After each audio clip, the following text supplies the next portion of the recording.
Hello everyone. तो कैसे हो आप सब। आज के इस वीडियो में बात करने वाले हैं क्लास 12th इंग्लिश के फ्लेमिंगो के ऑल चैप्टर्स के वन शॉट में देखेंगे।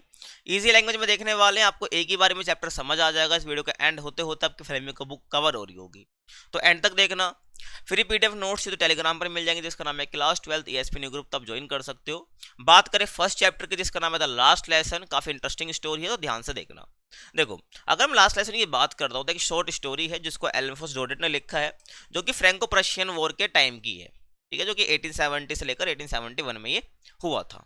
आगे बात करो, इस वॉर में होता क्या, जो फ्रांस है वो हार जाता है प्रशिया से, फिर बाद में जर्मनी बन जाता है ना। और इस वॉर के बाद क्या होता है, जो फ्रांस के जो डिस्ट्रिक्ट हैं, जिसको हम फ्रेंच डिस्ट्रिक्ट्स बोलते हैं, एल्सेस एंड लोरेन, ये प्रशिया अपने कब्जे में ले लेता है। और यहाँ पर कुछ रूल सेट कर देता है, जैसे कि जब एक रूल था काफी इंपॉर्टेंट, यहाँ पर जो फ्रेंच लैंग्वेज थी ना, उसको बैन कर दिया कि भाई अब फ्रेंच लैंग्वेज को नहीं पढ़ाया जाएगा इन डिस्ट्रिक्ट्स के अंदर। ठीक है, इन schools and made German compulsory. तो क्या हो गया भाई, स्कूल्स के अंदर यहाँ पर जो है जर्मन को कंपलसरी कर दिया। The story beautifully captures the pain of losing one's language and identity. ठीक है ना भाई। तो ये चैप्टर आपको दिखाता है, ये पेन दिखाता है कि भाई जब कोई अपनी लैंग्वेज अपनी आइडेंटिटी को खो रहा होता है तो कैसा लगता है। ठीक है, समझ आ गया। अब बात करते हैं आगे। अब ये स्टोरी है ना, स्टार्ट कैसे होती है आपको यहाँ से समझ आएगा। The story is told from the perspective of a young school boy, जिसका नाम क्या था, फ्रांस। एक मॉर्निंग की बात होती है, वो लेट हो जाता है अपने स्कूल के लिए, और वो काफ़ी डर रहा होता है अपने टीचर से कि टीचर उसको स्कोल्ड करेंगे। क्यों? क्योंकि उसने क्या करा था भाई, वो क्वेश्चन पूछने वाले थे पार्टिसिपल्स पर, लेकिन उसको कुछ सिंगल वर्ड भी नहीं पता था पार्टिसिपल्स का। ठीक है, France had not studied and was afraid of punishment. ठीक है, इसलिए वो डर रहा था स्कूल जाने से। समझ गए। और आगे बात करूं, as Franz rushes to school he sees crowd near the town hall. तो जैसे वो जल्दबाजी में निकलता है स्कूल के लिए, तो वो टाउन हॉल के पास क्या देखता है, क्राउड देखता है। उसको समझ नहीं आ रहा होता भाई क्राउड जो है यहाँ पर क्यों है। There is a notice on the bulletin board which was used to announce the bad news. ठीक है, लाइक वॉर अपडेट्स। तो बुलेटिन बोर्ड पे क्या था भाई, वहां पर कुछ नोटिस लगा हुआ था, जो कि अक्सर बुलेटिन बोर्ड होता है ना, वो हमेशा बैड न्यूज के लिए यूज करा जाता है। तो वहां पर बहुत भीड़ लगी हुई थी, तो फ्रांस को उतना समझ नहीं आया, वहां से वो जल्दबाजी वहां से वो निकल जाता है। ठीक है, however Franz does not stop to read it and hurries to school, क्योंकि लेट वैसे हो चुका था, उसको वैसे डर लग रहा था कि भाई आज तो टीचर मेरे को पीटेगा। आगे चले, France notice something unusual in the school in that day. और यहां से क्वेश्चन कई बार आता है, ध्यान रखना भाई, कि भाई उस टाइम पे अनयूजुअल क्या था जब फ्रांस स्कूल पहुंचा, है ना। तो क्या था भाई, यूजुअली क्या होता है स्कूल के अंदर भाई, नॉइज रहती है क्लासरूम के अंदर, बच्चे बात कर रहे होते हैं, डेस्क ओपन और क्लोज हो रहे होते हैं, और teachers ruler tapping on the desk, और टीचर जो रूलर को डेस्क पर ऐसे पीटता उसकी आवाज आ रही होती है। बट उस दिन भाई ऐसा कुछ भी नहीं था, एवरीथिंग वॉज अ साइलेंट। वहां पर बिल्कुल क्या थी भाई, साइलेंट थी। His teacher M Hamel was wearing his special green coat. यहाँ से भी क्वेश्चन आता है, देख लो भाई, अनयूजुअल क्या था, और उस एम हेमल ने उस दिन कौन से कपड़े पहने थे। तो एम हेमल ने भाई wearing his special green coat, frilled shirt and black silk cap which he wore only special occasion. जब कोई स्पेशल ओकेजन हो गया तो उस टाइम पे वो पहना करता था, लेकिन उसने जो उस दिन जो है ये पहना हुआ था, और फ्रांस को समझ ही नहीं आ रहा था कि उस दिन तो कोई स्पेशल ओकेजन भी नहीं है, फिर भी एम हेमल ने जो अपने स्पेशल कपड़े पहन रखे हैं, उसको बाद में समझ आएगा। ठीक है, और क्या अनयूजुअल था वहां पर भाई, some old people from the village including old Hauser, the former mayor and the former postmaster were sitting at the back of this class. ठीक है, या बैक ऑफ द क्लास, और this had never happened before. ये पहला ऐसा कभी नहीं हुआ कि भाई हमारे डेस्क लास्ट में कोई ऐसे विलेज के लोग बैठे हों। और Franz was surprised and confused by this changes. और फ्रांस क्या होता है भाई, कंफ्यूज हो जाता है इन चेंजेस से। अब इसको समझ नहीं आ रहा होता भाई ये हो क्या रहा है ये, फिर बाद में इसको धीरे धीरे बातें समझ आएंगी। देखो, as soon as the class begins M Hamel makes an important announcement. जैसे क्लास आगे बढ़ती है तो एम हेमल क्या करते हैं कि इंपॉर्टेंट यहाँ पर अनाउंसमेंट करते हैं, क्या, this is your last French lesson, और this Prussian government had order that only German would be taught in the schools of Alsace and Lorraine. तो एल्सेंस और जो लोरेन है ना, यहाँ पर क्या कर रहा है भाई, जर्मन कंपलसरी कर दिया, और कल से क्या होगा, जर्मन पढ़ाने के लिए जो नए टीचर आ जाएंगे, और लास्ट दिन है जो तुम क्या पढ़ रहे हो, फ्रेंच पढ़ रहे हो, उसके बाद तुमको मौका नहीं मिलेगा फ्रेंच पढ़ने का। और this was the last time students would learn French in school. ठीक है भाई, समझ रहे हो मैं क्या कहना चाह रहा हूँ। आगे चलो, फ्रांस इज सोक्ड। ठीक है, फ्रांस होता है वो सोक्ड हो जाता है और डीपली रिग्रेटफुल होता है। क्यों रिग्रेट हो जाता है भाई, क्यों उसको रिग्रेट होता है? क्यों इसलिए रिग्रेट होता है क्योंकि उसने कभी भी पढ़ाई को सीरियसली लिया ही नहीं, उसने फ्रांस जो फ्रेंच लैंग्वेज है उसने उसको कभी सीखने की कोशिश ही नहीं करी। He now wishes he had spend more time learning French instead of playing. ठीक है, वो चाहता है कि भाई अब खेलने से ज्यादा मुझे ज्यादा टाइम स्पेंड करना है, या करना चाहता है किसके लिए? फ्रेंच को सीखने के लिए। ठीक है, instead of playing collecting bird eggs and going on slides, तो स्लाइड्स पे जाना या बर्ड के एग कलेक्ट करना, खेलने से ज्यादा वो चाहता है कि मैं अपने इस लैंग्वेज को सीखने के लिए मुझे ज्यादा टाइम चाहिए। समझ रहे हो, ध्यान रखना है। आगे चले भाई। As Franz looks around he sees that everyone in the classroom is sad, जब अपने आसपास देखता है कि भाई क्लास में सब क्या बैठे हैं? दुखी बैठे हुए हैं। The old man from the village had come to school to show their respect for their language and their teacher, तो जो एम हेमल है ना, और अपनी लैंग्वेज के लिए क्या करना है? वो रिस्पेक्ट देने हैं जो लास्ट बेंच पे विलेज के लोग बैठे हैं। और they too regretted not learning French properly when they had to the chance, जब उनके पास चांस था, है ना, जब उन्होंने नहीं सीखी, तो इसको लेकर भी जो है वो रिग्रेट करते हैं कौन? विलेज के लोग। ये आपको ध्यान रखना है। आगे बात करूं भाई, M Hemal tells the students. अब एम हेमल क्या कहते हैं भाई? बच्चों को कुछ कहते हैं क्या? कि French is the most beautiful language in the world, clear and logical. ये भी क्वेश्चन आता है कि जो एम हेमल है उन्होंने अपनी फ्रेंच लैंग्वेज के बारे में क्या बातें कही हैं। तो उन्होंने यही बताया कि जो फ्रेंच है भाई मोस्ट ब्यूटीफुल लैंग्वेज है वर्ल्ड के अंदर, मोस्ट लॉजिकल लैंग्वेज है। ठीक है, और बहुत क्लियर लैंग्वेज है। when people lose their language they lose their identity, जब लोग अपनी लैंग्वेज को लूज करते हैं तो अपनी आइडेंटिटी को भी वो क्या कर रहे हैं? लूज करे, खो रहे हैं। ठीक है, आगे चलें। He blames everyone for not valuing their language, वो सबको भाई क्या करते हैं? ब्लेम करते हैं कि अपने उन्होंने क्या नहीं करी? अपनी लैंग्वेज की उन्होंने वैल्यू नहीं करी, और खुद को भी ब्लेम करते हैं, ध्यान रखना। तो अब यहाँ पर क्या ब्लेम करते हैं? देखो, parents were more interested in sending children to work and earn money than sending them to school. जो पेरेंट्स होते हैं वो भी स्कूल से ज़्यादा जो है ना बच्चों को वर्क पर भेजना चाहते हैं ताकि कुछ पैसा आ जाए, है ना, कुछ मनी आ जाए। और एम हेमल जो खुद को भी भाई क्या करते हैं? ब्लेम करते हैं कि क्या भाई? कि समटाइम्स वो क्या कर देते थे भाई? हॉलीडे दे देते थे बच्चों को, या उनको भाई अपने प्लांट्स पर पानी देने के लिए भेज देते थे पढ़ाने के बजाय। तो कभी छुट्टी दे दी तो कभी अपने प्लांट्स पर गार्डन में पानी देने के लिए भेज दिया पढ़ाने की बजाय, तो खुद को ही ब्लेम करते हैं। और friends now understands the importance of his language and wishes he had learn more. ठीक है, वो समझ चुका अपनी लैंग्वेज के बारे में, इंपॉर्टेंस समझ चुका है, और वो विश करता है कि वो क्या है? फ्रेंच को ज़्यादा से ज़्यादा सीख सके अपनी लैंग्वेज को। समझ रहे हो भाई मैं क्या कहना चाह रहा हूँ? ध्यान से समझना। आगे देखो, अब एम हेमल क्या करते हैं भाई? लेसन पढ़ा रहे होते हैं, तो M Hamel teach the lesson with extra care. पहले कभी इतना केयर पढ़ाते थे, कितना केयर के साथ नहीं पढ़ाया, लेकिन लास्ट टाइम में उसके बाद नहीं पढ़ा पाएंगे तो एक्स्ट्रा केयर के साथ पढ़ा रहे हैं। और वो बिल्कुल पेशेंट के साथ जो है, मतलब पेशेंस के साथ जो है, बिल्कुल पेशेंटली हर चीज़ को एक्सप्लेन कर रहे हैं।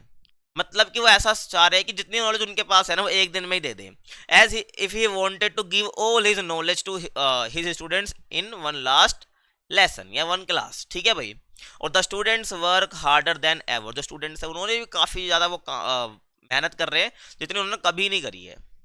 और साइलेंटली प्रैक्टिसिंग देयर राइटिंग, और अब साइलेंटली क्या कर रहे हैं? अपनी राइटिंग को प्रैक्टिस वो कर रहे हैं।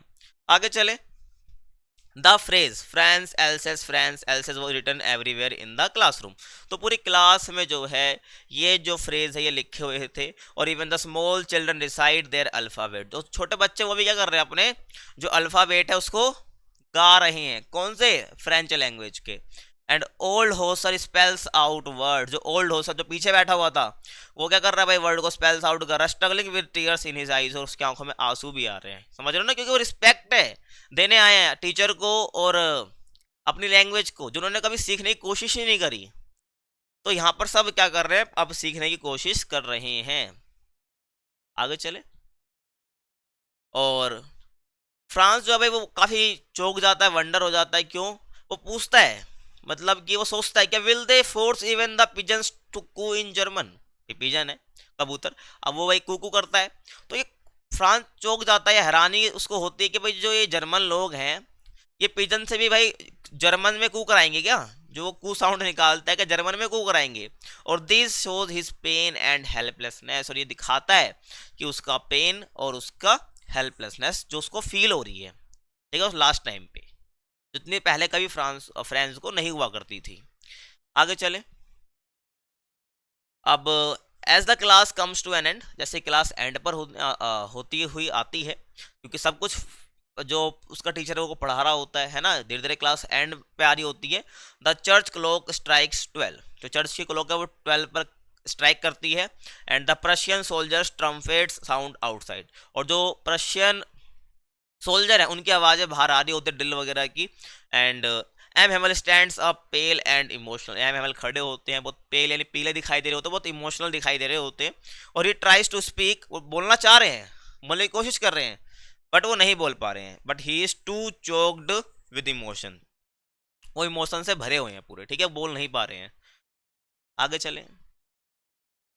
और ही rights on the black board in big letters, क्या करते हैं, कुछ नहीं करते हैं, और ब्लैक बोर्ड पे बड़े लेटर से क्या लिखते हैं, विवेला फ्रांस। इसका मतलब क्या होता है, लॉन्ग लिव फ्रांस। विवेला का मतलब होता है अमर रहे, तो विवेला विवेला फ्रांस का मतलब लॉन्ग लिव फ्रांस, ठीक है।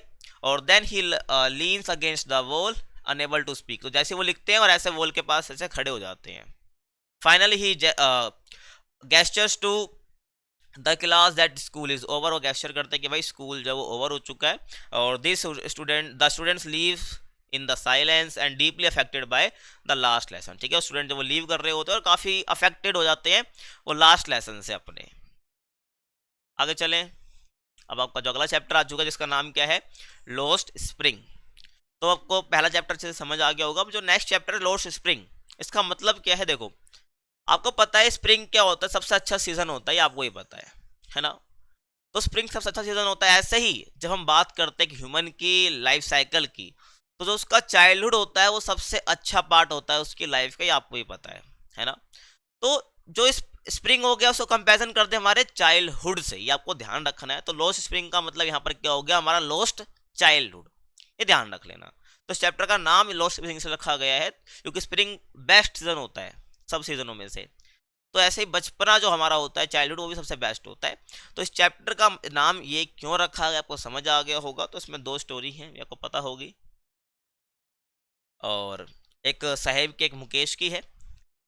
तो the chapter lost spring from flamingo explore the harsh realities of child labour and extreme poverty in India. तो इसके बाद जो ये चैप्टर कर रहा होता है जो एक्सट्रीम पॉवर्टी है और हार्श रियलिटीज हमें देखने को मिलती है, ठीक है भाई, जहाँ पे चाइल्ड लेबर की। और the author narrates two real life stories of children trapped in labour, deprived of education and unable to escape their miserable condition. तो इनकी जो कंडीशन है बेकार सी, है ना, उससे वो बाहर नहीं निकल पा रहे हैं, और एजुकेशन से वो बहुत दूर हैं, और लेबर में वो ट्रैप्ड हो चुके हैं, है ना। ये रियल लाइफ स्टोरीज के थ्रू जो है ये बताने की कोशिश करते हैं कि जो बच्चे हैं उन सब में फंस चुके हैं। और these conditions Saheb and Mukesh represent millions of poor children whose childhood is stolen by the poverty and social injustice. जो साहेब और मुकेश जो है ना, ये लगभग मिलियंस ऑफ पुअर चिल्ड्रन को क्या कर रहे हैं, रिप्रेजेंट कर रहे हैं, जो इनकी स्टोरी है, ध्यान रखना है। जो कि इनजस्टिस और पॉवर्टी के शिकार हो रखा है, और पॉवर्टी और इनजस्टिस ने क्या करा, इनका चाइल्डहुड इनसे चुरा लिया है, छीन लिया है। आगे चले, देखो तो पार्ट 1 की बात करते हैं, साहेब द रैग पिकर।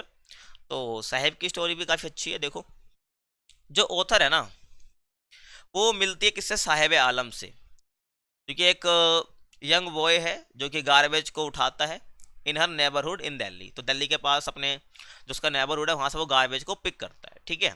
और his name means Lord of the universe, तो इसका नाम साहिब है, तो उसके नाम का मीनिंग क्या है भाई, Lord of the universe. But in reality he is extremely poor and helpless, ठीक है भाई। तो पूरा वो हेल्पलेस है, पुअर है, बट उसके नाम को अगर हम देखते हैं तो उसका नाम क्या है, नाम का मीनिंग क्या है, लॉर्ड ऑफ द यूनिवर्स, विच बिल्कुल क्या है, वो अपोजिट है उसका, एक आयरनी टाइप आप कह सकते हो, कॉन्ट्राडिक्टरी है ये, कि नाम का मीनिंग क्या है और एक्चुअल में उसके हालात कैसे हैं, उसकी सिचुएशन कैसी है, ये ध्यान रखना। और इस फैमिली माइग्रेटेड फ्रॉम ढाका, जो कि बांग्लादेश में है, ड्यू टू नेचुरल डिजास्टर्स, जो कि वहाँ पे स्ट्रॉम्स आए थे, और पॉवर्टी की वजह से उन्होंने क्या करा है, वो माइग्रेट कर गए हैं बांग्लादेश से। कहाँ पर, सीमापुरी में। सीमापुरी मतलब कहाँ है, जो हमारे दिल्ली के किनारे पे है, बिल्कुल एक स्लम एरिया है पूरा। आगे चले, देखो अब लाइफ इन सीमापुरी की बात करते हैं। Seemapuri is home to over 10,000 rag pickers. तो सीमापुरी लगभग 10,000 रैक पिकर्स का घर है who live in shabby huts made of mud tin and plastic sheets. तो प्लास्टिक शीट्स मड से उनके घर वगैरह बने हुए, झोपड़पट्टी बनी हुई है। और these families have no identity cards और प्रॉपर होम्स, ना इनके पास कोई प्रॉपर होम्स है ना कोई आइडेंटिटी कार्ड है, केवल उनके पास क्या है, राशन कार्ड है जिससे वो अपना खाना खरीद सके, टू बाय फूड। ध्यान रखना है। अब वही पता आपको, जो इनके लिए फूड ज़्यादा इंपॉर्टेंट है, लाइफ जिंदगी जीना। तो ये जो राशन कार्ड इनके पास क्यों है, क्योंकि इससे क्या है, इनको वोट, ये वोट दे देंगे जो नेता वहां पर आते हैं। ठीक है, रियल लाइफ स्टोरी एक तरह से आप ये समझ सकते हो। तो नेताओं को जो लीडर्स होते हैं उनको वोट मिल जाएंगे। इनके पास कोई आइडेंटिटी कार्ड नहीं है, इनके पास एक चीज मिलेगी आपको, राशन कार्ड, और एक और चीज मिलेगी क्या, वोटर आईडी कार्ड, जिससे जिनको क्या मिल जाए भाई, वोट्स मिल जाए। For them food is more important than identity. इनके लिए क्या है भाई, फूड ज्यादा इंपॉर्टेंट है अपनी आइडेंटिटी से ज्यादा, है ना। They survive by picking and selling garbage. तो वो गार्बेज को पिक करते देन सेल करते हैं। तो इनका ये क्या है भाई, सर्वाइवल है ये। Which they considered gold as it provide their daily bread. ठीक है, इसको गोल्ड क्या करते हैं, कंसिडर करते हैं। ये रैक पिकर्स जो होते हैं, जो कचरा यहाँ पर क्या कर रहे होते हैं, ये जो गार्बेज होता है इसको उठा रहे होते हैं, तो इसको गोल्ड कंसिडर करते हैं। क्योंकि इनको भाई क्या मिलता है, इससे डेली ब्रेड मिलता है, डेली खाने को जो पैसा मिलता है, डेली खाने के लिए जो पैसा आता है वो कहाँ से आता है, इस गार्बेज को बेच कर ही तो आता है। ये ध्यान रखना है, इसको गोल्ड कहते हैं। आगे चले। The author notice that Saheb and other children walked barefoot. तो साहेब की क्या थी, एक बेयरफुट आर्मी थी। ठीक है, तो जिसमें क्या है, किसी ने मिस मैच जूते पहन रखे थे, किसी के पैर में थे ही नहीं जूते, तो वही चीज यहाँ पर बात आएगी, यहाँ से क्वेश्चन आता है, इंपॉर्टेंट है। ठीक है, ध्यान रखना। तो one child says my mother did not bring my shoes down from the shelf showing resignation to poverty. जब एक बच्चे से ऑथर पूछती है ना, जिसने अपने जूते नहीं पैर रखे होते थे, तो कहता है कि मेरी जो मम्मी है ना, मेरी मदर जो है, उन्होंने शेल्फ से नीचे नहीं उतारे, है ना। बट एक्चुअल में क्या है, वो गरीब है, तो अपनी पॉवर्टी को दिखा नहीं रहा है, रेजिग्नेशन टू पॉवर्टी शो कर रहा है ना। और अनदर बॉय जिसने मिसमैच शूज पहन रखे थे, मतलब एक पैर में दूसरा एक पैर में दूसरा शू, तो says nothing accepting his fate. कहने का मतलब ये है कि मतलब ये जूते कौन से होते जो कोई डिस्कार्ड कर देता है, मतलब कोई फेंक देता है, तो वो जूते ये पहन लेते हैं, है ना। तो जब वो मिसमैच शूज पहनता है तो कहता है कि नथिंग एक्सेप्टिंग हिज फेट, मतलब मेरी जो फेट है, जो मेरी डेस्टिनी है, उसको क्या नहीं कर सकता, कोई भी एक्सेप्ट नहीं कर सकता है। ठीक है भाई, ये आपको ध्यान रखना है। अब आगे चले, अब आगे देखो। The author recalls a similar story from Udupi. अब ऑथर को यहाँ पर एक सिमिलर स्टोरी दिखती है जो कि उदीपी की है। Where a poor temple priest son once prayed for shoes. तो एक उदीपी में एक यहाँ पर टेम्पल में एक प्रीस्ट का सन था जो कि प्रे करता था भाई अपने शूज के लिए, कि मेरे को शूज मिल जाए, है ना। अब आगे देखो, क्या इसको शूज मिल जाएंगे, मिलेंगे, लेकिन कब मिलेंगे देखो। तो 30 years later his son has shoes but many poor children still walk barefoot। समझ रहे हो, जो उदीपी में तो वो जो प्रीस्ट का बेटा था वो भाई प्रेयर कर रहा था, तो वहां पर उसको क्या मिल गया, उसको शूज तो मिल गया, लेकिन 30 साल बाद।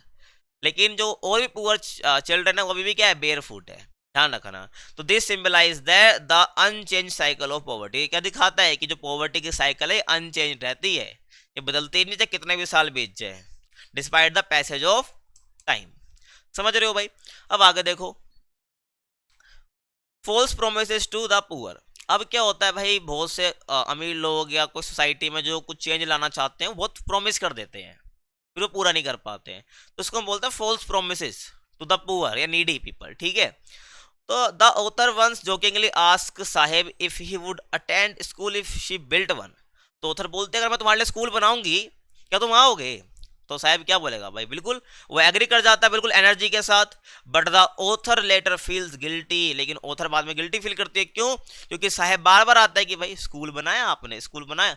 तो बट फिर एक टाइम आता है कि वो एग्री कर जाती है, मतलब बोल देती है कि भाई वो गिल्टी फील करते हुए कि भाई कोई स्कूल नहीं बनने वाला एक तरह से। ठीक है, उसको समझ आ जाता है कि भाई मैंने जो प्रॉमिस है वो गलत कर दिया। As she made false promise reflecting how the poor are often given false hope by society. कि सोसाइटी से कैसे जो है फॉल्स होप, फॉल्स प्रॉमिस जो दे दिए जाते हैं पुअर को, या कोई नीडी पीपल है, कोई नीडी बच्चा है उसको, है ना। ऐसे जो है गिल्टी ये शो करता है क्या, जो ऑथर ने यहाँ पर क्या करा है, यहाँ पर प्रॉमिस करा है साहब से, जो कि फॉल्स प्रॉमिस है, जो पूरा जिसको पूरा नहीं कर पाएगी। उसके बाद promise like hers are common in Saheb's world, ठीक है, जो साहेब की दुनिया है एक तरह से मैं कहूँ तो ऐसे प्रोमिस जो है भाई बहुत कॉमन है, where people talk of change but do nothing to help, ठीक है, लोग चेंज की बात करते हैं बट करते नहीं हैं। आगे चले। One day the author sees Saheb watching rich boys playing tennis from outside a club, तो क्लब के बाहर क्या होता है कि साहेब जो है वो क्या देख रहा होता है, बच्चों को टेनिस खेलता हुआ देख रहा होता है क्लब के बाहर, है ना।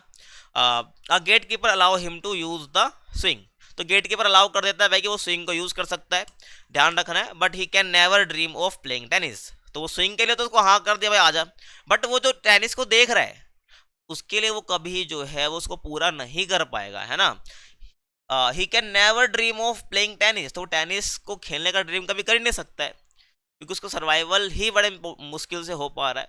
ये तो अपने सपने पूरे करने की बात, या जो वो चाह रहा है अपने शौक करने की बात तो बहुत दूर है, क्योंकि पॉवर्टी की साइकिल कभी खत्म ही नहीं होती है। और साहब now wear stone tennis shoes, तो साहब वो क्या पहन रहा है, फटे हुए टेनिस शूज पहन रहा है, given by a rich boy who discarded them due to a small hole. तो क्या करते हैं कि एक बच्चा जो है जो टेनिस खेल रहा होता है, एक रिच बॉय क्या करता है अपने जूतों को डिस्कार्ड कर देता है, क्योंकि डिस्कार्ड कर देता है मतलब फेंक क्यों देता है, क्योंकि उसके जूते में एक होल हो जाता है, और वही जूते कौन पहनता है भाई, साहब पहन रहा होता है, ये ध्यान रखना है आपको।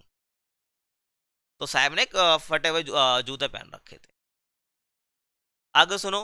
For a boy who has always been barefoot even a torn shoe is luxury, तो ऐसा बच्चा, ऐसा लड़का जो हमेशा बेयर फुट रहता, नंगे पैर रहता है, उसके लिए तो भाई एक टोन शू यानी फटा हुआ शू भी जिसमें होल क्यों ना हो वो लग्जरी से कम थोड़ी है भाई।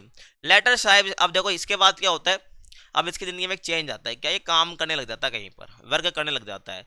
तो साहब starts working at tea stall earning 800 per month plus food, तो 800 रुपये के साथ उसको खाना मिल रहा था, कहाँ पर, टी स्टॉल पर वो काम करने लग गया था। बट इस स्माइल डिसअपेयर, जो स्माइल उसकी गार्बेज को बीनते हुए आती थी ना, है ना, पिकिंग करते हुए आती थी, बट अब जब वो यहाँ पर काम कर रहा था तो उसकी स्माइल क्या हो चुकी है, खो सी चुकी है, और the plastic bag he carried freely is replaced by heavy chill container, जो बैग वो पीछे टांग कर रखता था गार्बेज पिकिंग के टाइम पे, बट अब जो है वो हैवी कंटेनर जो है कैनिस्टर आप कह सकते हो, वो उसके कंधे पर अब देखने को मिलता है, ठीक है, रिप्लेस हो चुका है। और he has lost his care free childhood, जो उसका केयर फ्री चाइल्डहुड था जब वो गार्बेज बीनता था उस टाइम पर वो खो सा गया है, ठीक है, उसने अपना जो केयर फ्री चाइल्डहुड है वो खो दिया है, तो यहाँ पर काम करने लग गया था। Now is not his own master any more, अब वो खुद का मालिक नहीं है, वो गार्बेज उठाता था वो खुद का मालिक था, अब वो खुद का मालिक यहाँ पर नहीं है, but a worker serving someone else, एक ऐसा वर्कर है जो दूसरे की सेवा कर रहा है, दूसरे को सर्व कर रहा है। तो यहाँ से भी क्वेश्चन आता है कि भाई किस कैसे भाई जो उसका केयर फ्री लुक है वो छिन गया, उससे लॉस्ट हो गया, तो आपको यही स्टोरी यहाँ से जो है बतानी है, ठीक है, समझ आ रहा है। आगे चले। अब सेकंड पार्ट की बात करते हैं, मुकेश द बैंगल मेकर। देखो अब जो ऑथर है ना वो मुकेश से मिलते, जो कि एक यंग बॉय है फिरोजाबाद से, और जो फिरोजाबाद है वो बैंगल मेकिंग के लिए जाना जाता है, या ग्लास बैंगल इंडस्ट्री के लिए जाना जाता है, और इस family has been making bangles for generations trapped in poverty and bonded labour, तो जो उसकी फैमिली है वो बैंगल्स बहुत जनरेशन से बनाती आ रही है, और एक पॉवर्टी की साइकिल में फंस रखे हैं, और एक बॉन्डेड लेबर में, ठीक है, लेबर से वो बाहर भी नहीं निकल पा रहे हैं, कहते हैं कि हमारी डेस्टिनी है, ठीक है भाई। आगे देखो। The glass blowing industry is dangerous, जो ग्लास ब्लोइंग इंडस्ट्री है, जो यहाँ पे चूड़ियाँ बनती है, बैंगल्स बनते हैं, वो काफ़ी डेंजरस इंडस्ट्री है। ऐसा क्यों? Children work in hot dark furnaces with temperature above 1000 degree Celsius, इतना टेम्परेचर बढ़ जाता है करीब, जिससे जो है भाई बहुत गर्मी में यहाँ पर बच्चे काम कर रहे होते हैं, बड़े काम कर रहे होते हैं, और there is no proper light और वेंटिलेशन, कोई प्रॉपर लाइट वेंटिलेशन की यहाँ पर सुविधा नहीं है, जिससे जो है काफ़ी कम एज में जो है बच्चे अपनी आई सेट यानी आंखों को खो देते हैं, उनकी आंख बहुत कमज़ोर हो जाती है। Mukesh grandfather become blind from working too long with glass dust, जो मुकेश के ग्रैंडफादर है भाई वो ब्लाइंड बन जाते हैं या ब्लाइंड हो जाते हैं, क्यों? क्योंकि वो बहुत ज़्यादा लंबे टाइम तक जो है काम यहाँ पर करते थे, ठीक है, working too long with glass dust, तो उससे आंखें में फर्क पड़ता है। आगे चले। Women in Firozabad are also trapped in this cycle of poverty, जो वुमेन है यहाँ की फिरोजाबाद की वो भी इस साइकिल में फंसी हुई है। कैसे? A young girl Savita works mechanically unaware of the importance of the bangle she makes, तो जो सविता है ये खुद बैंगल बनाते हैं बट इसको इसकी इंपॉर्टेंस नहीं पता है कि बैंगल की इंपॉर्टेंस क्या है। तो she will understand their significance only when she gets married and wears them herself.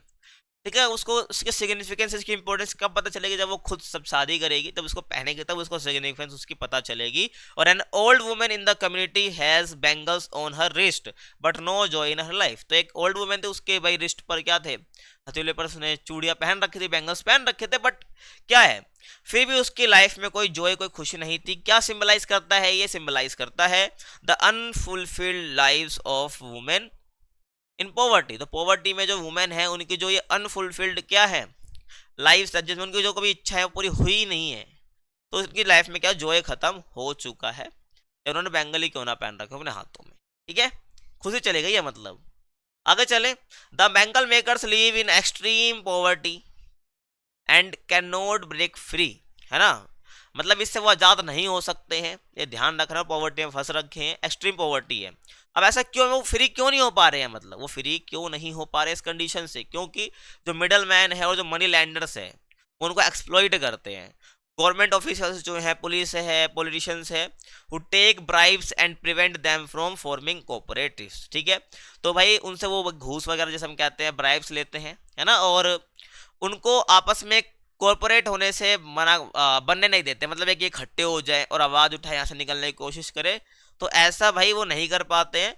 तो prevent them from forming cooperative, ताकि वो आपस में सहयोग ना कर पाए एक दूसरे का। और generations of blind faith in destiny, ठीक है, तो काफ़ी जनरेशन बीत चुकी है, उनका ब्लाइंड फेथ हो चुका अपनी डेस्टिनी में, कि उनकी जो डेस्टिनी है, उनकी जो ज़िंदगी है वो उनकी ज़िंदगी में यही लिखा है। और Mukesh grandmother believes it is their fate to make bangles, उनकी डेस्टिनी, उनका कर्म है बैंगल्स को बनाने का। समझ आ रहा है भाई मैं क्या कह रहा हूँ।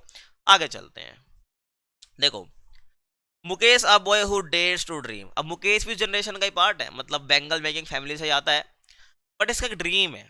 वो ड्रीम क्या है, तो unlike others Mukesh wants to break free from bangle making, ठीक है ना। तो इस जो ये जनरेशन से जो काम चलता आ रहा है ना, तो मुकेश इसको ब्रेक करना चाहता है। He wants to become a motor mechanic and learn to drive cars, तो वो कार सीखना चाहता है, मोटर मैकेनिक वो बनना चाहता है। हिज डिटर्मिनेशन इज इंस्पायरिंग, जो उसकी डिटर्मिनेशन है बहुत इंस्पायरिंग है। और most children in Firozabad never dare to dream, और फिरोजाबाद में जितने बच्चे हैं ना वो कभी इस चीज़ को ड्रीम करने का डेयर भी नहीं करते हैं, मतलब वो कभी सोच भी नहीं सकते एक तरह से वो इस चीज़ को ड्रीम भी कर सकते हैं, मतलब कि वो सपने ऐसे सोचे, क्योंकि उनको पता है कि वो पूरा कर ही नहीं पाएंगे। लेकिन फिर भी मुकेश जो है अपनी डिटर्मिनेशन रखता है, डिटरमाइंड रहता है कि हाँ मैं एक दिन मोटर मैकेनिक बनूंगा और बैंगल मेकिंग जो है ये मैं नहीं करूंगा, ठीक है। The author ask if he dreams of flying planes but he shakes his head knowing it is an impossible dream, तो उससे प्लेन को उड़ाने की बात ही पूछती है, तो वो अपने सर को हिलाता है और उसको पता है कि इम्पॉसिबल ड्रीम है, नहीं कर पाऊंगा। However, his small dream of being a mechanic is a step towards change. भले मैकेनिक बहुत छोटा सा काम है उसके लिए, मतलब कि भाई कोई बच्चा सोचता है कि मैं ये करूंगा वो करूंगा, बट वो मोटर मैकेनिक सोच रहा है ना, काम कोई छोटा बड़ा नहीं होता, बट उसके लिए क्या है, मैकेनिक बनना भी एक क्या है, चेंज की तरफ रास्ता है ना। Mechanic is being a mechanic is a step towards change, भाई वो बैंगल मेकिंग से निकल पा रहा है बाहर, ये ध्यान रखना है। समझ रहे हो भाई मैं क्या कहना चाह रहा हूँ। आगे चलते हैं, अपना अगला चैप्टर जो कि है डीप वाटर। ये भी काफी इंटरेस्टिंग चैप्टर है, कैसे अपने डर को खत्म किया जाता है और डर का शिकार कैसे होते हैं, चैप्टर आपको सिखाता है। तो डीप वाटर जो है, देखो, ये जो ऑथर है उसको जो डर कब आता है, ये जो ऑथर है ना विलियम डगलस, इसको भाई पानी का डर जो है, एक्वाफोबिया जिसे कहता है, वो किस एज में आता है, वो 3 से 4 ईयर्स के बीच में आता है, जब वो कैलिफोर्निया के बीच पर गया था, ठीक है, अपने पापा जी के साथ। और while standing in the Surf, वो सर्फ पे जब खड़ा हुआ था तो एक स्ट्रॉन्ग वेव आती है, उसको नॉक्ड कर देती है और उसको नीचे गिरा देती है, ठीक है ना, जिससे जो है पूरा पानी से वो कवर हो जाता है, और कवर हो गया तो बस उसको पानी का डर आ गया। अब वो बहुत डर गया था, है ना, और अनेबल टू ब्रीथ, और वो सांस भी नहीं ले पा रहा था जब वो उसको वेव ने नॉक करा। और while his father simply laughed, और उस टाइम पे उसके फादर हंस रहे थे, ठीक है भाई। और दिस चाइल्डहुड, अब वो तो हंस रहे थे क्योंकि उनको पता था कि डूबेगा थोड़ी, लेकिन वो डर गया था, बच्चा था भाई, 3 से 4 साल का बच्चा था, वेव नॉक कर जाती है, डर गया वो, अब वाटर उसको डराने लग गया।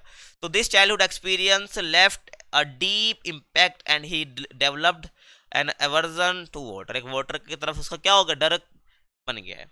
आगे चले, अब एट 10 और 11 years old the author decided to learn swimming. तो 10 से 11 की एज में क्या करता है वो ऑथर, स्विमिंग सीखने की कोशिश करता है या सोचता है कि भाई मैं स्विमिंग सीखूंगा।